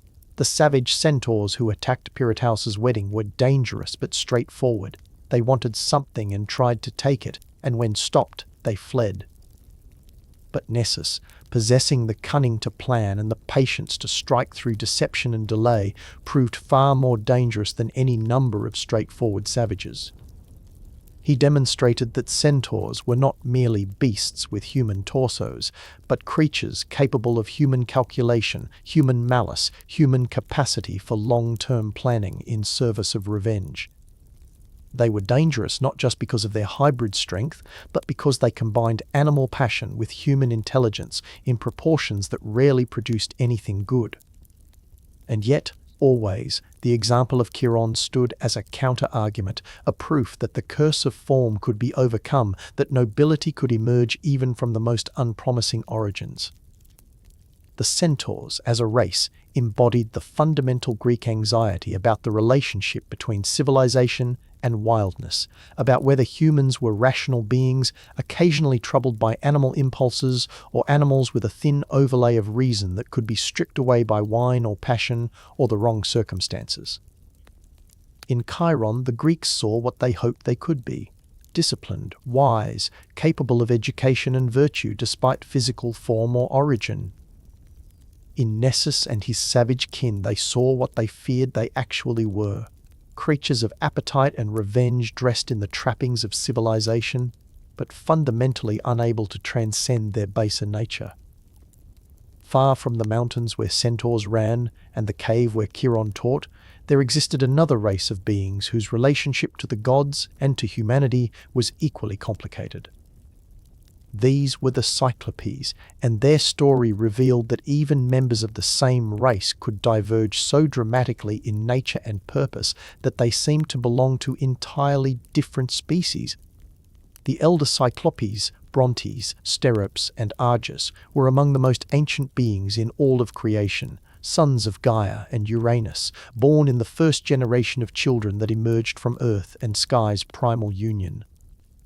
Their names reflected their nature, Brontes meaning thunder, Steropes meaning lightning, and Argus meaning bright. They were, in their essence, embodiments of the raw elemental forces that would later become Zeus's primary weapons. From birth, they possessed only a single eye, centered in their foreheads where humans had two, but this eye was enormous, capable of seeing things that ordinary vision could not perceive, able to look into metal and stone and perceive their hidden potential, to understand materials on a level that transcended mere observation and approached divine comprehension. These elder Cyclopes were craftsmen beyond compare, while their one-eyed appearance might seem like a disability, it actually enhanced their abilities. They could focus with an intensity that two-eyed beings could not match, could perceive depth and dimension through that single eye in ways that gave them supernatural understanding of three-dimensional space and form. They made their home in the volcanic heart of the Earth, where they built forges that used the planet's own molten core as their fire source, where they hammered on anvils made of materials that existed nowhere else in creation, where they shaped metal and lightning and thunder itself into weapons that gods would wield. Their greatest creation, the work that defined their purpose and secured their place in cosmic history, was the thunderbolt of Zeus. During the Titanomachy, that great war between the Olympian gods and the elder Titans, Zeus freed the Cyclopes from their imprisonment in Tartarus, where their father Uranus and later Cronus had locked them away, fearing their power and their potential for rebellion. In gratitude, the Cyclopes forged for Zeus his signature weapon, the thunderbolt that could split mountains, boil seas, and strike down any enemy with the concentrated power of the storm itself. But they did not stop there. They also created Poseidon's trident, which gave him dominion over all waters, and Hades' helm of invisibility, which allowed the god of death to move unseen through the world. These were not mere weapons, but extensions of divine will, objects of such perfect craftsmanship that they were as much a part of the gods who wielded them as their own limbs. The Cyclopes understood on a fundamental level what each god needed, what would amplify their essential nature, what form their power should take when given physical expression. They were not servants, but partners in creation, beings whose skills made them invaluable to the cosmic order that Zeus established after his victory. Yet despite their crucial role in shaping the world's power structure, the elder Cyclopes were eventually killed. struck down by Apollo in revenge for Zeus's killing of Asclepius, who was the Cyclopes' indirect victim, since Zeus used the thunderbolt they had forged to strike down the healer who had dared to resurrect the dead. Their deaths represented the end of an era, the loss of craftsmen whose like would never be seen again, whose secrets died with them. But the Cyclopes as a race did not end with these three brothers. Later generations of Cyclopes existed, though they bore almost no resemblance to their elder ancestors beyond the single eye that marked them as kin. These later Cyclopes were not divine craftsmen, but primitive shepherds, not wise artisans, but brutish savages, not inhabitants of volcanic forges, but dwellers in rough caves who knew nothing of metalwork or civilization. How this degradation occurred, whether they were separate branches that had diverged long ago, or whether the death of the elders left later generations without guidance and they devolved into primitivism, the myths do not clearly explain. But the contrast was undeniable and deeply significant. The most famous of these later Cyclopes was Polyphemus, and his encounter with Odysseus became one of the defining episodes of the Odyssey, a story that revealed everything Greeks feared and despised about beings who possessed size and strength without corresponding wisdom or restraint. Polyphemus was a giant, even by Cyclops standards, living in a spacious cave on an island where he tended flocks of sheep and goats in the manner of the most primitive pastoralists. He had no neighbours he acknowledged, no community he belonged to, no laws he followed except his own appetite and whim. He was, in Greek eyes, the very definition of the savage other, the being who looked vaguely human despite his size and single eye, but lacked everything that made humans different from beasts. When Odysseus and 12 of his men entered Polyphemus's cave seeking hospitality, as was the sacred custom in Greek culture, where hosts were obligated by Zeus himself to treat guests with generosity and protection, they found instead a monster who recognized no such obligations. Polyphemus returned to his cave with his flocks, rolled an enormous boulder across the entrance to trap them inside, and when he finally noticed the intruders, his response was not to inquire about their needs or offer them shelter, but to ask who they were with the kind of curiosity a man might show about meat he was about to eat. Odysseus, trying desperately to invoke the sacred laws of hospitality, explained that they were Greeks returning from Troy, shipwrecked and in need of help, protected by Zeus who watched over all strangers and guests. Polyphemus's response revealed how completely he existed outside civilized order. He laughed.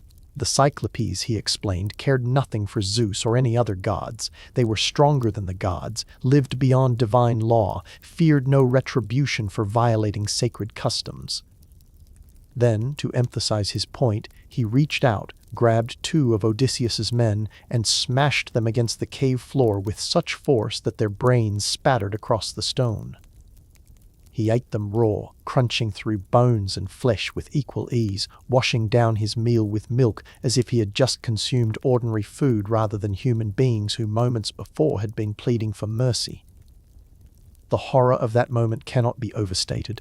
Odysseus and his remaining men watched as their companions were reduced to food, were consumed by a creature that treated human life as no more sacred or significant than the sheep it tended. The terror came not just from the violence, but from the utter indifference Polyphemus showed. The casual way he murdered and ate, the clear indication that this was normal for him, that he felt no moral qualm about treating humans as prey, because he recognized no framework in which such treatment could be considered wrong. For 2 more days the pattern repeated. Each morning and each evening Polyphemus would roll away the boulder to let his flocks out or in, would carefully count his animals to ensure none had escaped, and then would grab 2 more men, kill them, and eat them while Odysseus and the survivors watched in helpless horror. They could not fight him. He was too large, too strong. One sweep of his massive arm could kill them all.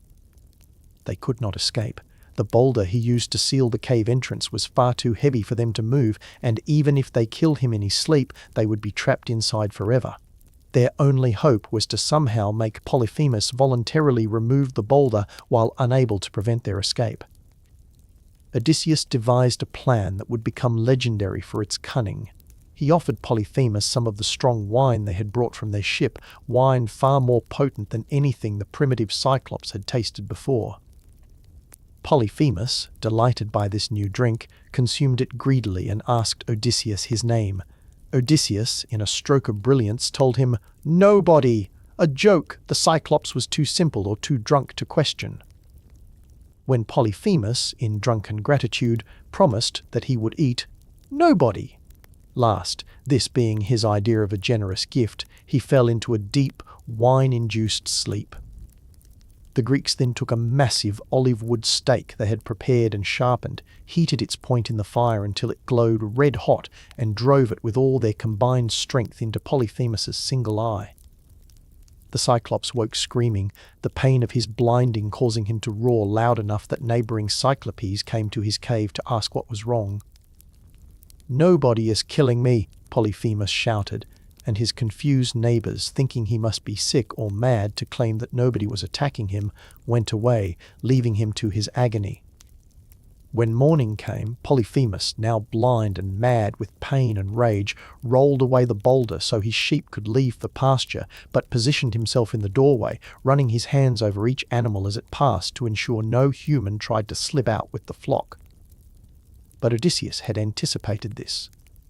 He had tied his men under the bellies of the largest rams, 3 animals lashed together for each man, so that they hung suspended between the legs where Polyphemus's searching hands could not reach. In this way, they escaped while the blind giant felt only wool and detected nothing amiss. Once safely away from the cave and aboard his ship, Odysseus made a fateful error born of pride. He called back to Polyphemus, taunting him, unable to resist revealing his true identity so that the Cyclops would know who had outwitted him. This proved to be a terrible mistake. Polyphemus, learning his tormentor's name, called out to his father Poseidon, for the savage shepherd was son of a god, and prayed for vengeance. Poseidon heard and granted his son's prayer, condemning Odysseus to 10 more years of wandering, to the loss of all his remaining crew, to suffering beyond measure before he would finally reach his home in Ithaca. The tragedy of the Cyclopes, then, was not just in what they had become, but in what they had lost. From the elder craftsmen who had shaped the very weapons of the gods, whose skills and wisdom had been crucial to establishing cosmic order, the race had declined to Polyphemus and his kind beings, who possessed great strength and size, but used them for nothing beyond satisfying immediate appetites, who lived without law or community, who recognized no obligations beyond self-interest, who represented everything that civilization had been constructed to overcome. They were the savage other, made manifest, proof that physical power without corresponding wisdom or virtue produced only monstrosity, that strength alone could never substitute for the higher qualities that separated the civilized from the bestial. And yet, the memory of the elder Cyclopes remained, a reminder that even races that seemed entirely brutish might contain within them potential for greatness, that circumstances and choices might degrade what was once noble, that what had been lost might someday be recovered if the will existed to reclaim it. Just as Chiron stood as proof that centaurs need not be savage, the elder Cyclopes stood as proof that their race had once been something magnificent, and that therefore perhaps even the degraded descendants like Polyphemus were not beyond all hope of redemption, even if none would come in time to save them from their own worst natures. Among all the monsters that have haunted human imagination since the ancient world first learned to tell stories, there exists one whose tale is perhaps the most tragic, the most unjust, the most emblematic of how victims can be transformed into villains through no fault of their own. This was not a creature born from primordial chaos like the children of Typhon and Echidna. This was not a being cursed from conception like the Minotaur, nor a race divided between savagery and nobility like the centaurs. This was a woman. A human woman with hopes and dreams and a life she had chosen for herself, who was transformed into a monster by the very goddess she had devoted herself to serving. Her name was Medusa. and her story reveals the darkest truth about the ancient world, that the gods' justice was often nothing more than divine cruelty dressed in the language of righteousness. Before she became the monster whose very gaze could turn living flesh to stone, before her hair writhed with serpents and her face became the symbol of terror itself, Medusa was beautiful. Not merely attractive in the ordinary way that many mortals might be called pleasing to look upon, but possessed of a beauty so profound, so arresting, that it seemed almost divine in its perfection. Poets who wrote of her, those who remembered or imagined what she had been before her transformation, spoke of her with a reverence usually reserved for goddesses. They described hair that cascaded down her back in waves of such lustrous darkness that it seemed to capture and hold light, each strand perfect, each curl falling in patterns that seemed designed by an artist's hand rather than merely growing naturally. Her eyes, in those days before they gained their terrible power, were said to be the kind that one could lose oneself in, deep and expressive, capable of conveying emotions without words, windows into a soul that was genuinely good and pure. Her features were delicate but not fragile, beautiful but not merely decorative. There was intelligence in her face, character written in the lines of her expression, a quality that suggested substance beneath surface beauty. When she moved, there was grace in every gesture. When she spoke, her voice carried the kind of melodic quality that made even mundane words sound like poetry. She was, by all accounts, exactly the kind of woman who would attract attention wherever she went, who would find herself pursued by countless suitors seeking her favor. But Medusa had chosen a different path. Rather than accepting any of the many marriage proposals that came to her offers from wealthy merchants, from noble warriors, from men of power and influence who believed their status entitled them to claim such beauty as their own, she had dedicated herself to the service of Athena. She had become a priestess in the goddess's temple, taking vows that included perpetual chastity, binding herself to a life of devotion and service to the divine. This was not a decision made lightly or in ignorance. Medusa understood what she was giving up. The possibility of marriage and children, the companionship of a husband, the social status that came with being a wife and mother in ancient Greek society. But she had chosen goddess over mortal life, chosen spiritual devotion over earthly pleasure, chosen to dedicate her beauty and her years to serving the virgin goddess of wisdom and war. In Athena's temple, Medusa found purpose and peace. The sacred space was magnificent, all soaring columns and polished marble, every surface carved with scenes of Athena's victories and wisdom, the air always carrying the scent of incense and olive oil from the eternal flames that burned in the goddess's honor. Here, Medusa performed her duties with genuine devotion. She tended the sacred fires, maintained the altar, prepared the offerings that worshippers brought, and helped conduct the rituals and ceremonies that honored Athena. She wore the simple robes of a priestess, kept her magnificent hair bound and covered, as was proper for one who had taken vows of chastity, and lived with the kind of discipline and dedication that her position required. Other priestesses might have resented the restrictions of their role, might have looked back with longing at the life they had given up. But Medusa seemed genuinely content. She had found, in service to Athena, something that satisfied her in ways that marriage never could have. There was dignity in her work, purpose in her days, and the kind of fulfillment that comes from dedicating oneself to something larger than personal happiness or social expectation. She was, by all accounts, exactly what a priestess should be, devoted, disciplined, pure in both body and spirit, a living embodiment of the virtues that Athena herself represented. But purity, unfortunately, can attract predators as surely as weakness attracts bullies. And Medusa's beauty, which she had tried to dedicate to divine service, which she had covered and concealed as much as propriety allowed, which she had attempted to make irrelevant to her identity as a priestess, had not gone unnoticed by the gods themselves. Poseidon, lord of the seas, earth-shaker, brother of Zeus, and one of the most powerful beings in all creation, had seen her. Perhaps he had glimpsed her during one of her duties in the temple. Perhaps he had watched her moving through the city on some errand. However he first noticed her, the result was the same. He wanted her. For a god like Poseidon, desire and satisfaction were not separated by concepts like consent or appropriateness. He was accustomed to taking what he wanted, accustomed to having his lusts gratified without delay or denial.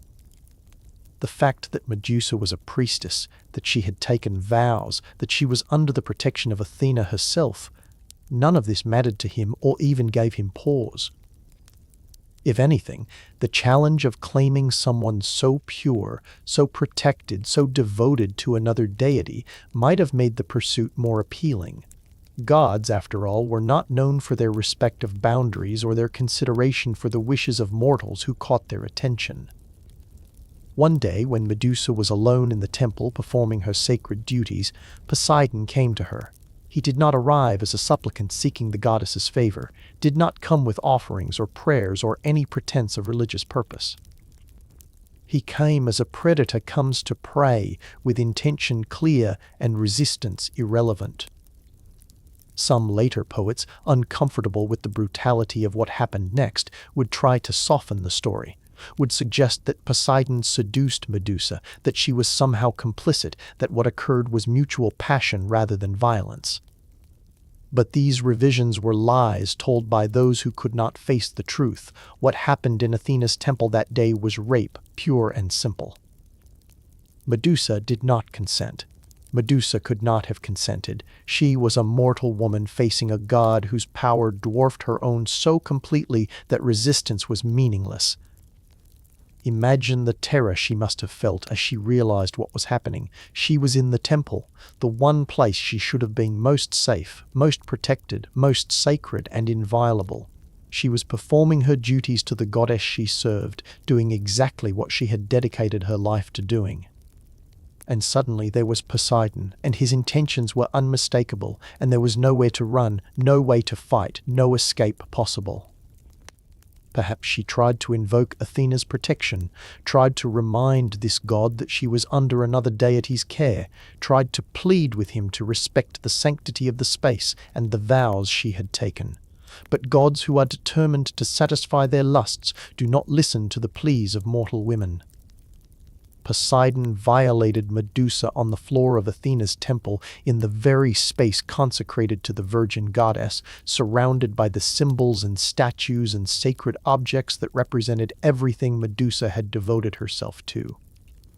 The violence of the act was compounded by the desecration of the space. This was not just rape, but blasphemy, not just the violation of a woman, but the defilement of a goddess's sanctuary. When Poseidon finally finished and departed, satisfied, unconcerned, already moving on to whatever else occupied his attention, he left behind a woman shattered in body and spirit, lying on the cold marble of a temple that would never feel safe again, bleeding and broken and utterly alone. Where was Athena during all of this? The goddess whose temple this was, whose priestess was being violated, whose sacred space was being desecrated. Why did she not intervene? Why did she not strike Poseidon down, or at least protect Medusa from his assault? The myths do not answer these questions directly, but the silence itself is damning. Perhaps Athena was not present at that moment, her attention elsewhere. Perhaps she was present but chose not to intervene, unwilling to directly confront her uncle Poseidon over something as seemingly trivial as a mortal woman's suffering. Or perhaps she simply did not care enough to act. Gods, after all, rarely prioritized the well-being of mortals over maintaining comfortable relationships with other deities. But if Athena's inaction during the assault was shameful, her response after it was complete was monstrous. When the goddess finally did take notice of what had occurred in her temple, when she saw the evidence of violation and desecration, when she understood that her sacred space had been defiled and her priestess had been raped, her response was not to punish Poseidon. It was not to comfort Medusa. It was not to provide healing or justice or even acknowledgement that a terrible wrong had been committed. Instead, Athena punished the victim. The reasoning behind this injustice varied depending on who told the story. Some said Athena was enraged that her temple had been desecrated, as if Medusa had somehow chosen the location for her own assault. Others claimed the goddess was offended that Medusa's vow of chastity had been broken, as if violent rape somehow constituted consent. Still others whispered that Athena was jealous, that Medusa's beauty had attracted Poseidon in a way that the virgin warrior goddess never could, and that this jealousy demanded punishment.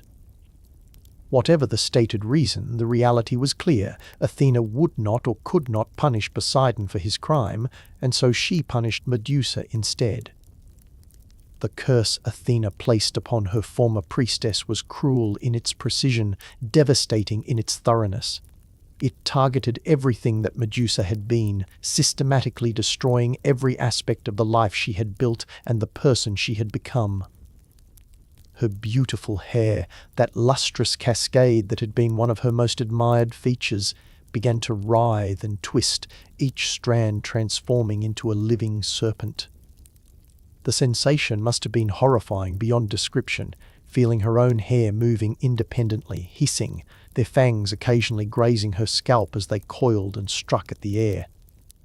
The weight of them pulled constantly at her head, and she could feel their individual movements, their hunger, their alien consciousness somehow connected to her own but utterly foreign. Her face, which had been lovely, had drawn admiration and inspired poetry, was transformed into something so terrible that the ancient sources struggled to describe it adequately. Some spoke of her features becoming harsh and cruel, her beauty twisted into a grotesque parody of what it had been. Others focused on her eyes, which gained a power so terrible that anyone who met her gaze directly would be instantly transformed into stone.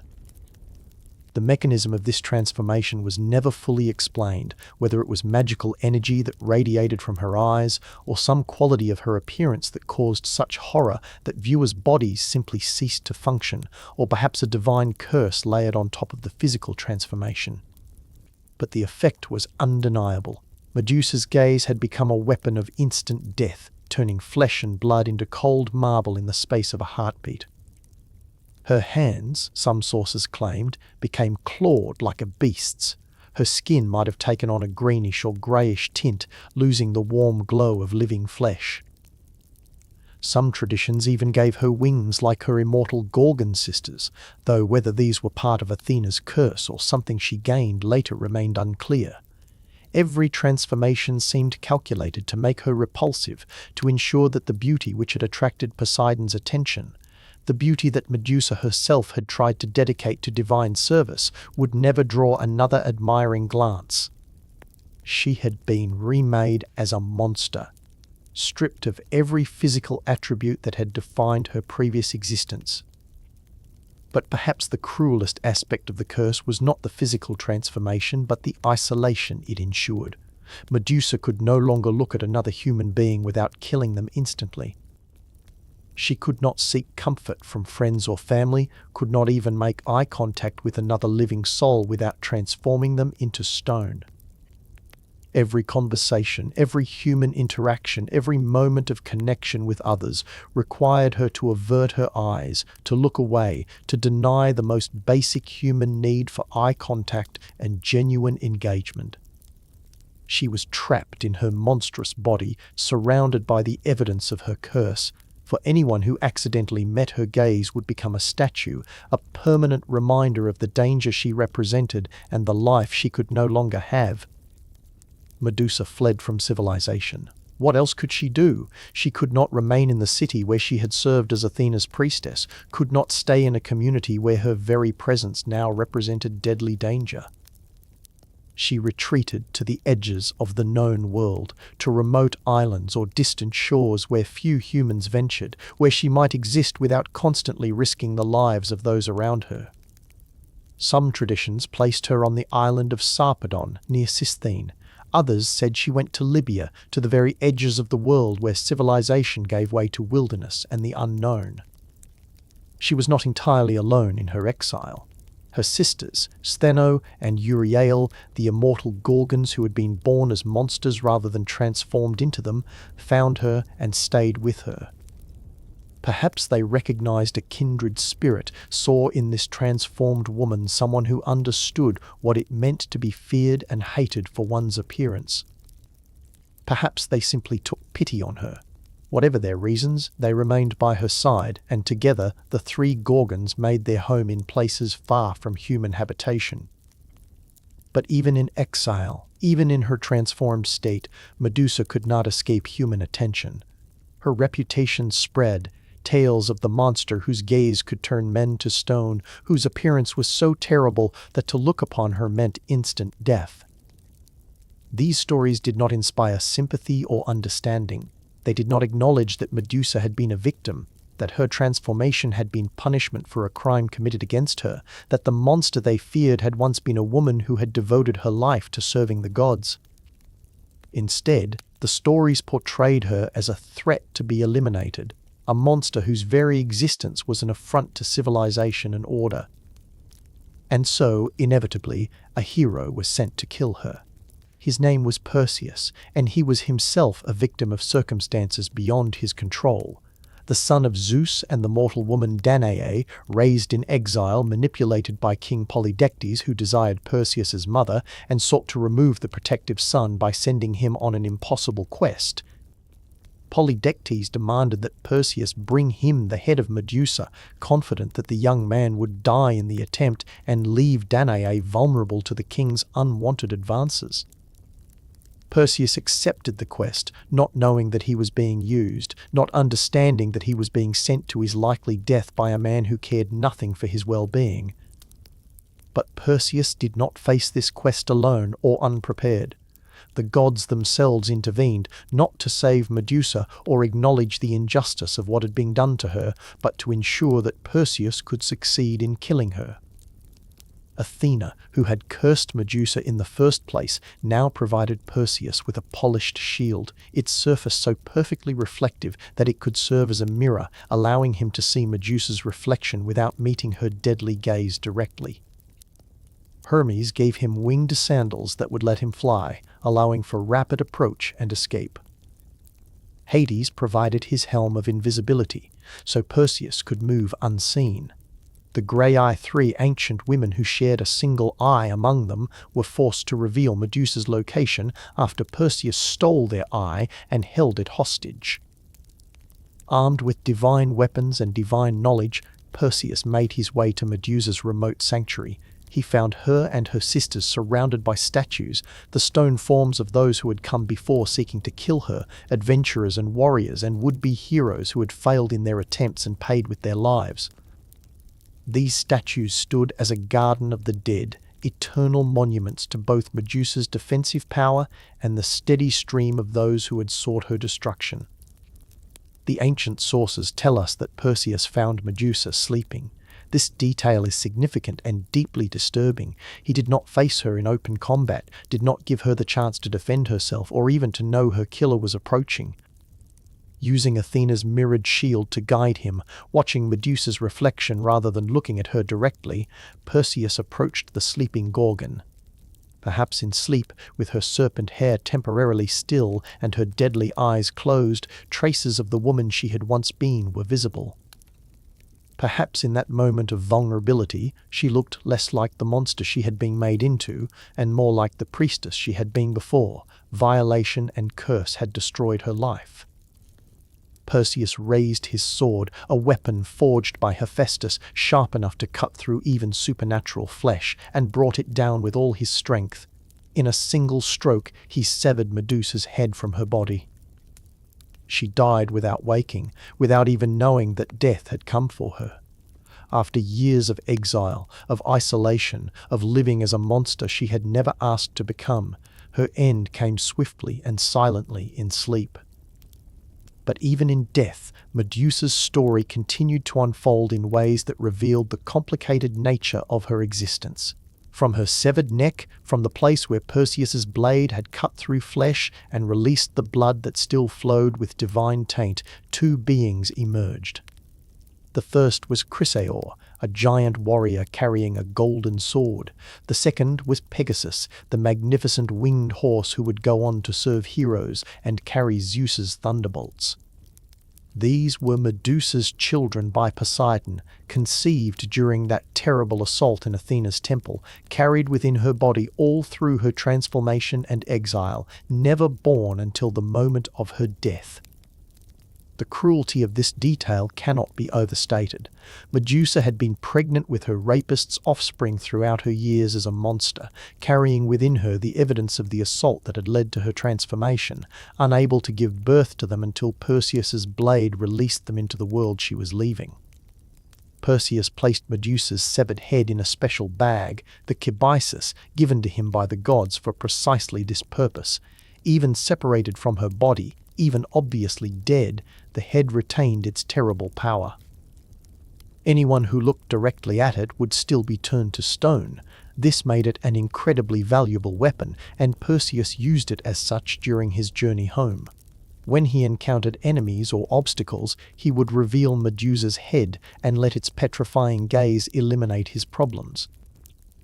The Titan Atlas, who refused Perseus' hospitality, was shown the head and transformed into the mountain range that still bears his name. King Polydectes and his court, who had tried to force themselves on Danae during Perseus's absence, were turned to stone when Perseus revealed his prize at the king's banquet. Medusa's head, wielded by her killer, became an instrument of justice in ways her living self had never been allowed to be. Eventually, Perseus gave the head to Athena, returning to the goddess who had cursed Medusa, the trophy made from that curse's fulfillment. Athena mounted the head on her aegis, the shield or breastplate she wore into battle. There it remained, a permanent fixture on the goddess's armor, continuing to serve as a weapon of terror long after Medusa's death. The image of the head, the Gorgonian, became a symbol used throughout Greek culture as protection against evil. It was carved above doorways, painted on shields, worn as jewelry. The logic was apotropaic, something so terrible that it could turn viewers to stone would surely frighten away any lesser evil that might threaten the wearer or the household. The irony was profound and deeply tragic. Medusa, whose name meant guardian or protector, had been unable to protect herself from Poseidon's assault or Athena's curse.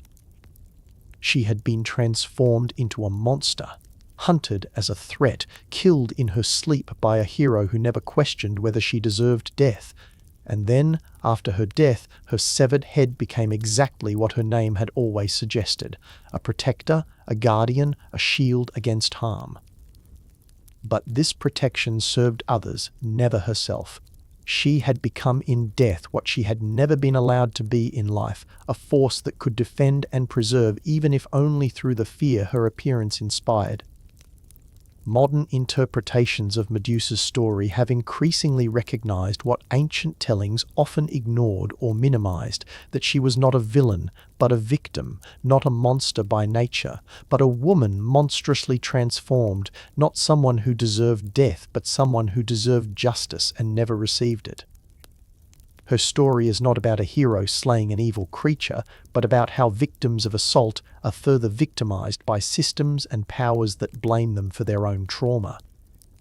It's about how women's bodies and suffering can be appropriated for purposes that serve everyone except the women themselves.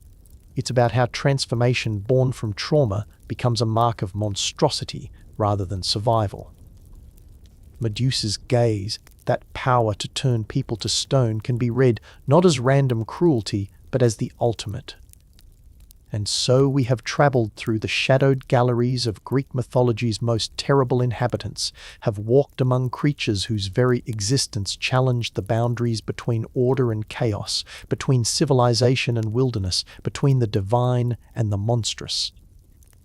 We have encountered beings born from primordial darkness and beings transformed by divine cruelty, have witnessed terrors that tested strength and terrors that tested wisdom, have seen monsters that killed swiftly and monsters that tormented endlessly. But perhaps the most important revelation of this journey is not the catalogue of horrors we have documented, but rather the understanding of what these monsters truly represented.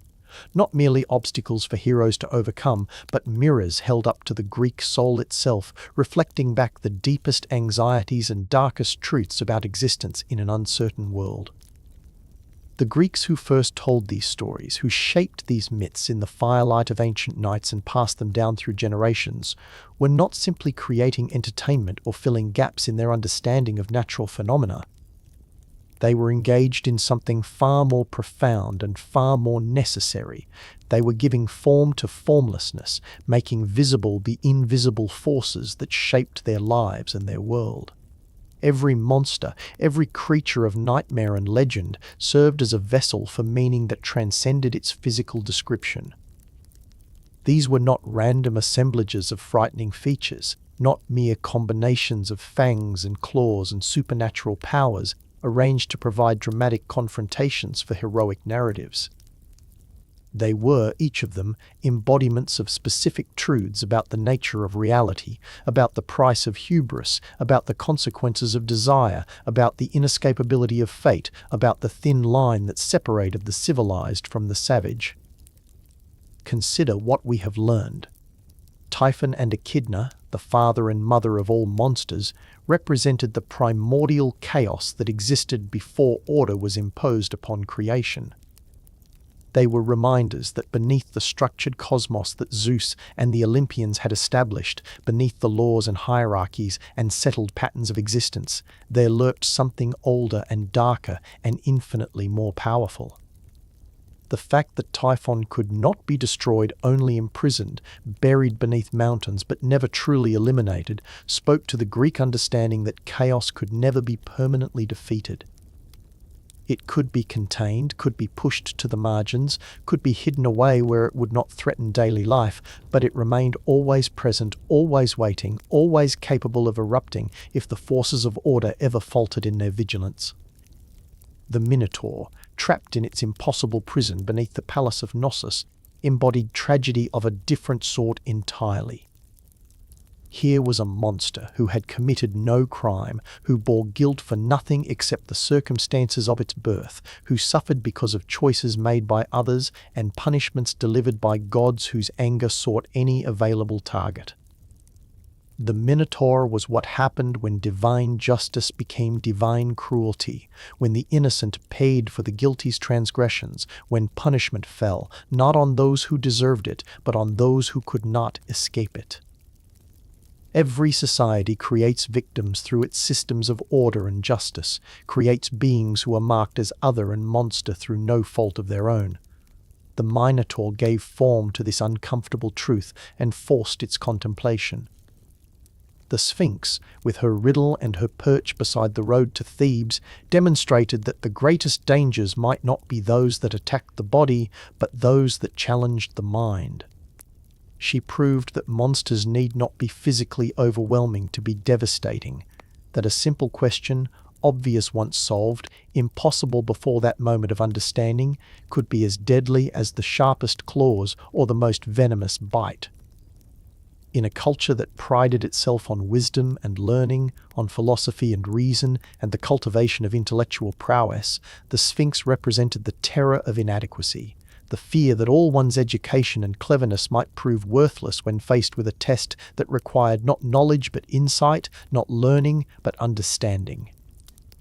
The Sirens sang of temptation made manifest, of the terrible truth that the most dangerous seductions are not those that promise obviously evil things, but those that promise genuinely good things at the wrong time and for too high a price. Knowledge, beauty, rest, homecoming. These were not wicked desires, but entirely natural and praiseworthy longings. Yet in the wrong circumstances, in the wrong moment, the pursuit of them could be as destructive as any vice. The Sirens taught that heroism sometimes required saying no to things one desperately wanted, that the completion of one's quest might demand the sacrifice of immediate gratification, that strength was measured not just in what one could do, but in what one could refrain from doing. Scylla and Charybdis, positioned on opposite sides of that narrow strait, embodied the impossible choices that life sometimes presents.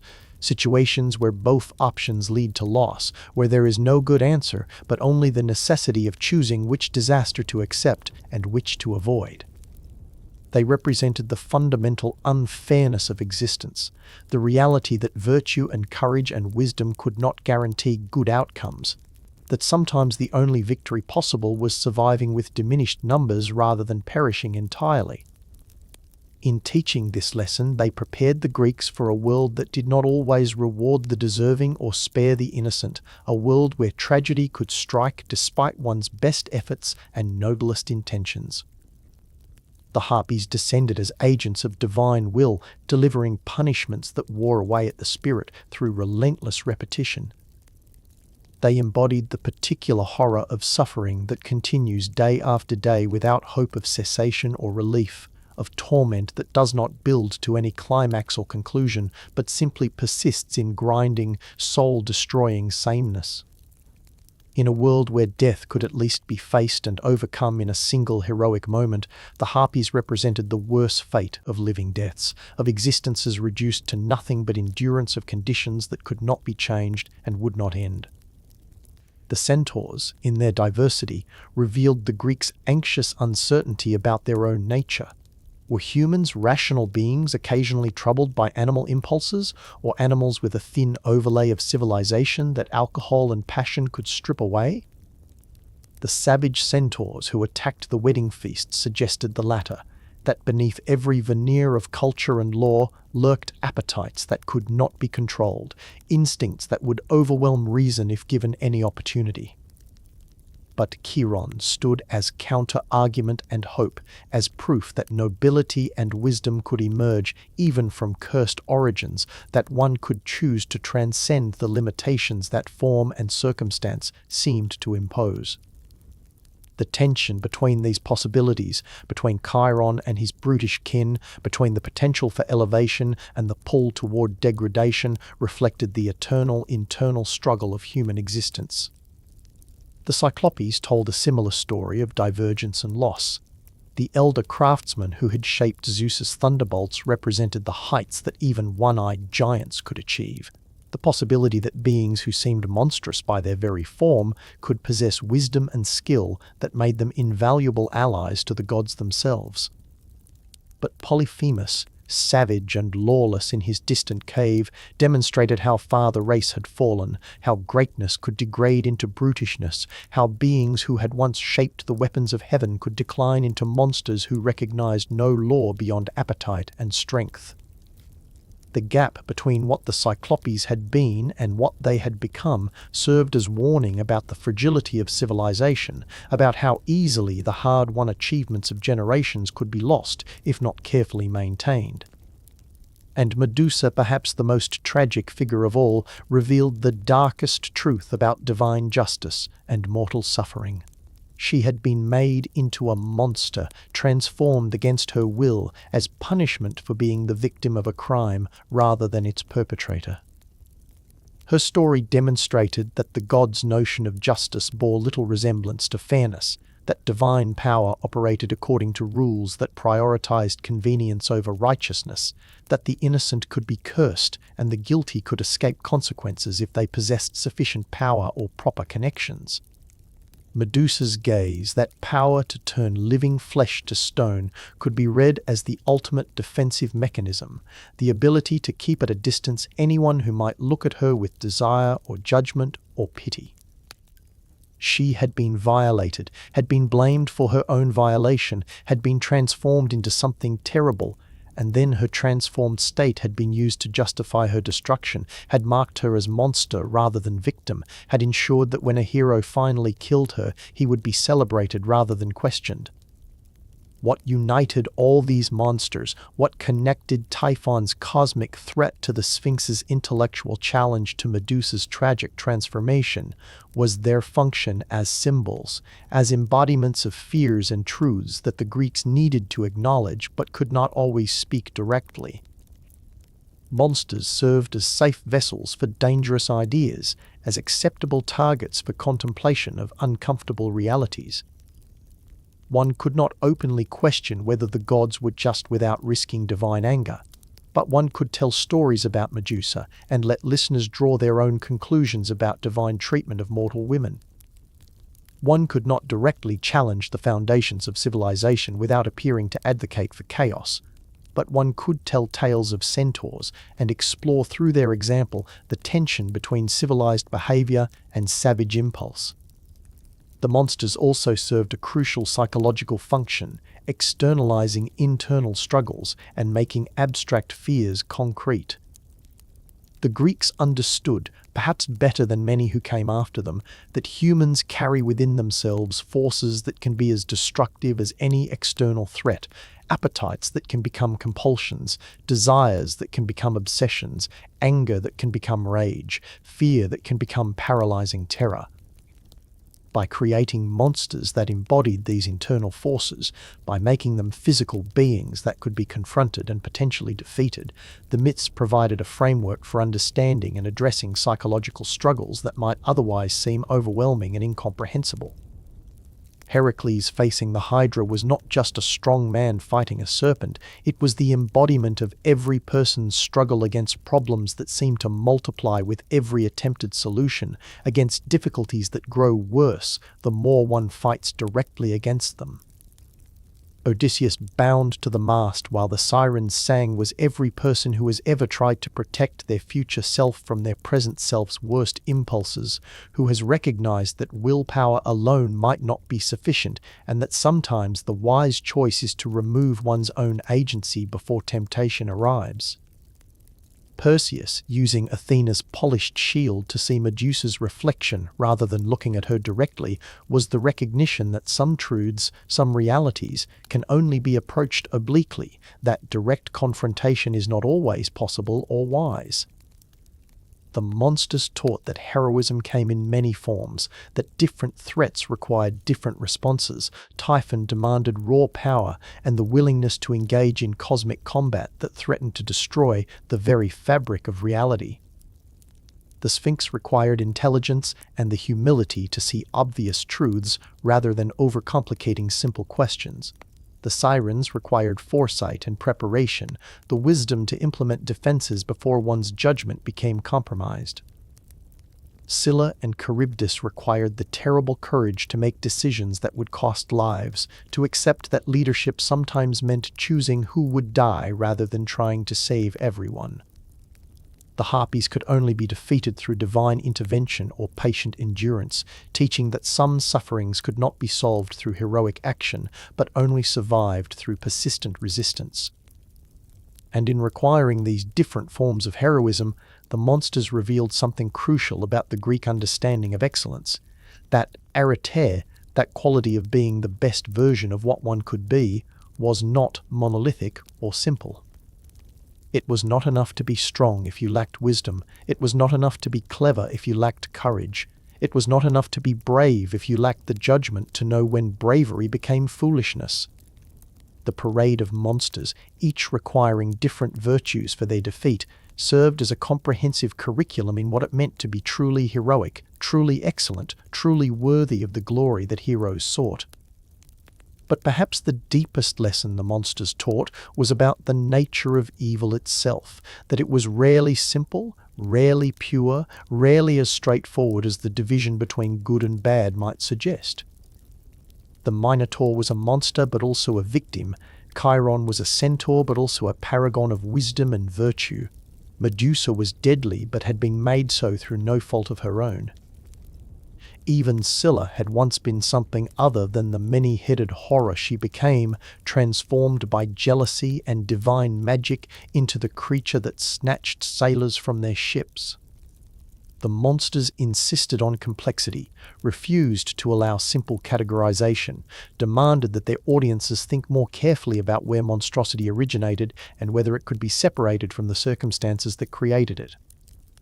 As we stand now at the end of this long journey through myth and shadow, having encountered horrors both physical and psychological, having witnessed the price of hubris and the consequences of desire and the weight of impossible choices, we can perhaps understand what the Greeks understood millennia ago, that monsters are never just monsters. They are warnings and lessons, fears made visible and truths too uncomfortable to speak plainly. They are the chaos that lurks beneath order, the savage impulses that civilization tries to suppress, the injustices that power enables, the suffering that seems random but reveals deeper patterns when examined closely enough. The Greeks created these monsters not because they believed in literal creatures with serpent hair and petrifying gazes, not because they thought actual centaurs roamed the hills or actual sirens sang from rocky islands, though some may have believed, and the question of belief is more complex than simple yes or no allows. They created these monsters because they needed them, because the alternative to giving form to chaos was to leave it formless and therefore more terrifying, because making fears concrete through stories allowed those fears to be examined and understood and potentially overcome. The monsters served as vessels for meaning that transcended their physical descriptions, as symbols that could be contemplated and interpreted and applied to new circumstances long after the specific context that spawned them had faded into history. And in this service, in this function as carriers of meaning and embodiments of truth, the monsters achieved a kind of immortality that mere physical creatures could never possess. Typhon remains buried beneath Mount Etna, but the concept he represents of primordial chaos that can never be fully eliminated lives on in every generation's understanding of the forces that threaten order. The Sphinx is long dead, killed by having her riddle solved, but the challenge she represents of seeing clearly rather than thinking too complexly remains as relevant now as it was in ancient Thebes. Medusa's head adorns shields and doorways centuries after her death, protecting through the fear her image inspires, serving in death the function her name always promised: guardian, protector, shield against harm. The monsters endure because we still need them, still recognize in their grotesque forms and terrible powers reflections of our own struggles and fears and failures. We still face impossible choices like those Odysseus faced between Scylla and Charybdis. We still hear siren songs promising us things we desperately want at prices we cannot afford to pay. We still encounter people transformed into monsters by circumstances and injustices beyond their control, and still must wrestle with the question of how to respond to victims who have become dangerous. We still carry within ourselves the tension between Chiron's wisdom and his brother's savagery, still struggle daily with the question of whether we will elevate our better natures or succumb to our worse impulses. The Greek monsters were never meant to be merely defeated and forgotten, were never intended as simple obstacles in heroic narratives. They were meant to be remembered, contemplated, understood as symbols of truths that each generation must learn anew. They were living embodiments of chaos, temptation, divine punishment, and the dark, untamed parts of human nature itself. And in that embodiment, they became immortal teachers whose lessons continue to echo through the centuries, as vital and as necessary now as they were when first shaped by firelight and carried forward by voices that understood that some truths are too large and too terrible to be spoken directly, and must instead be wrapped in myth and given monstrous form so that we might bear to look at them at all.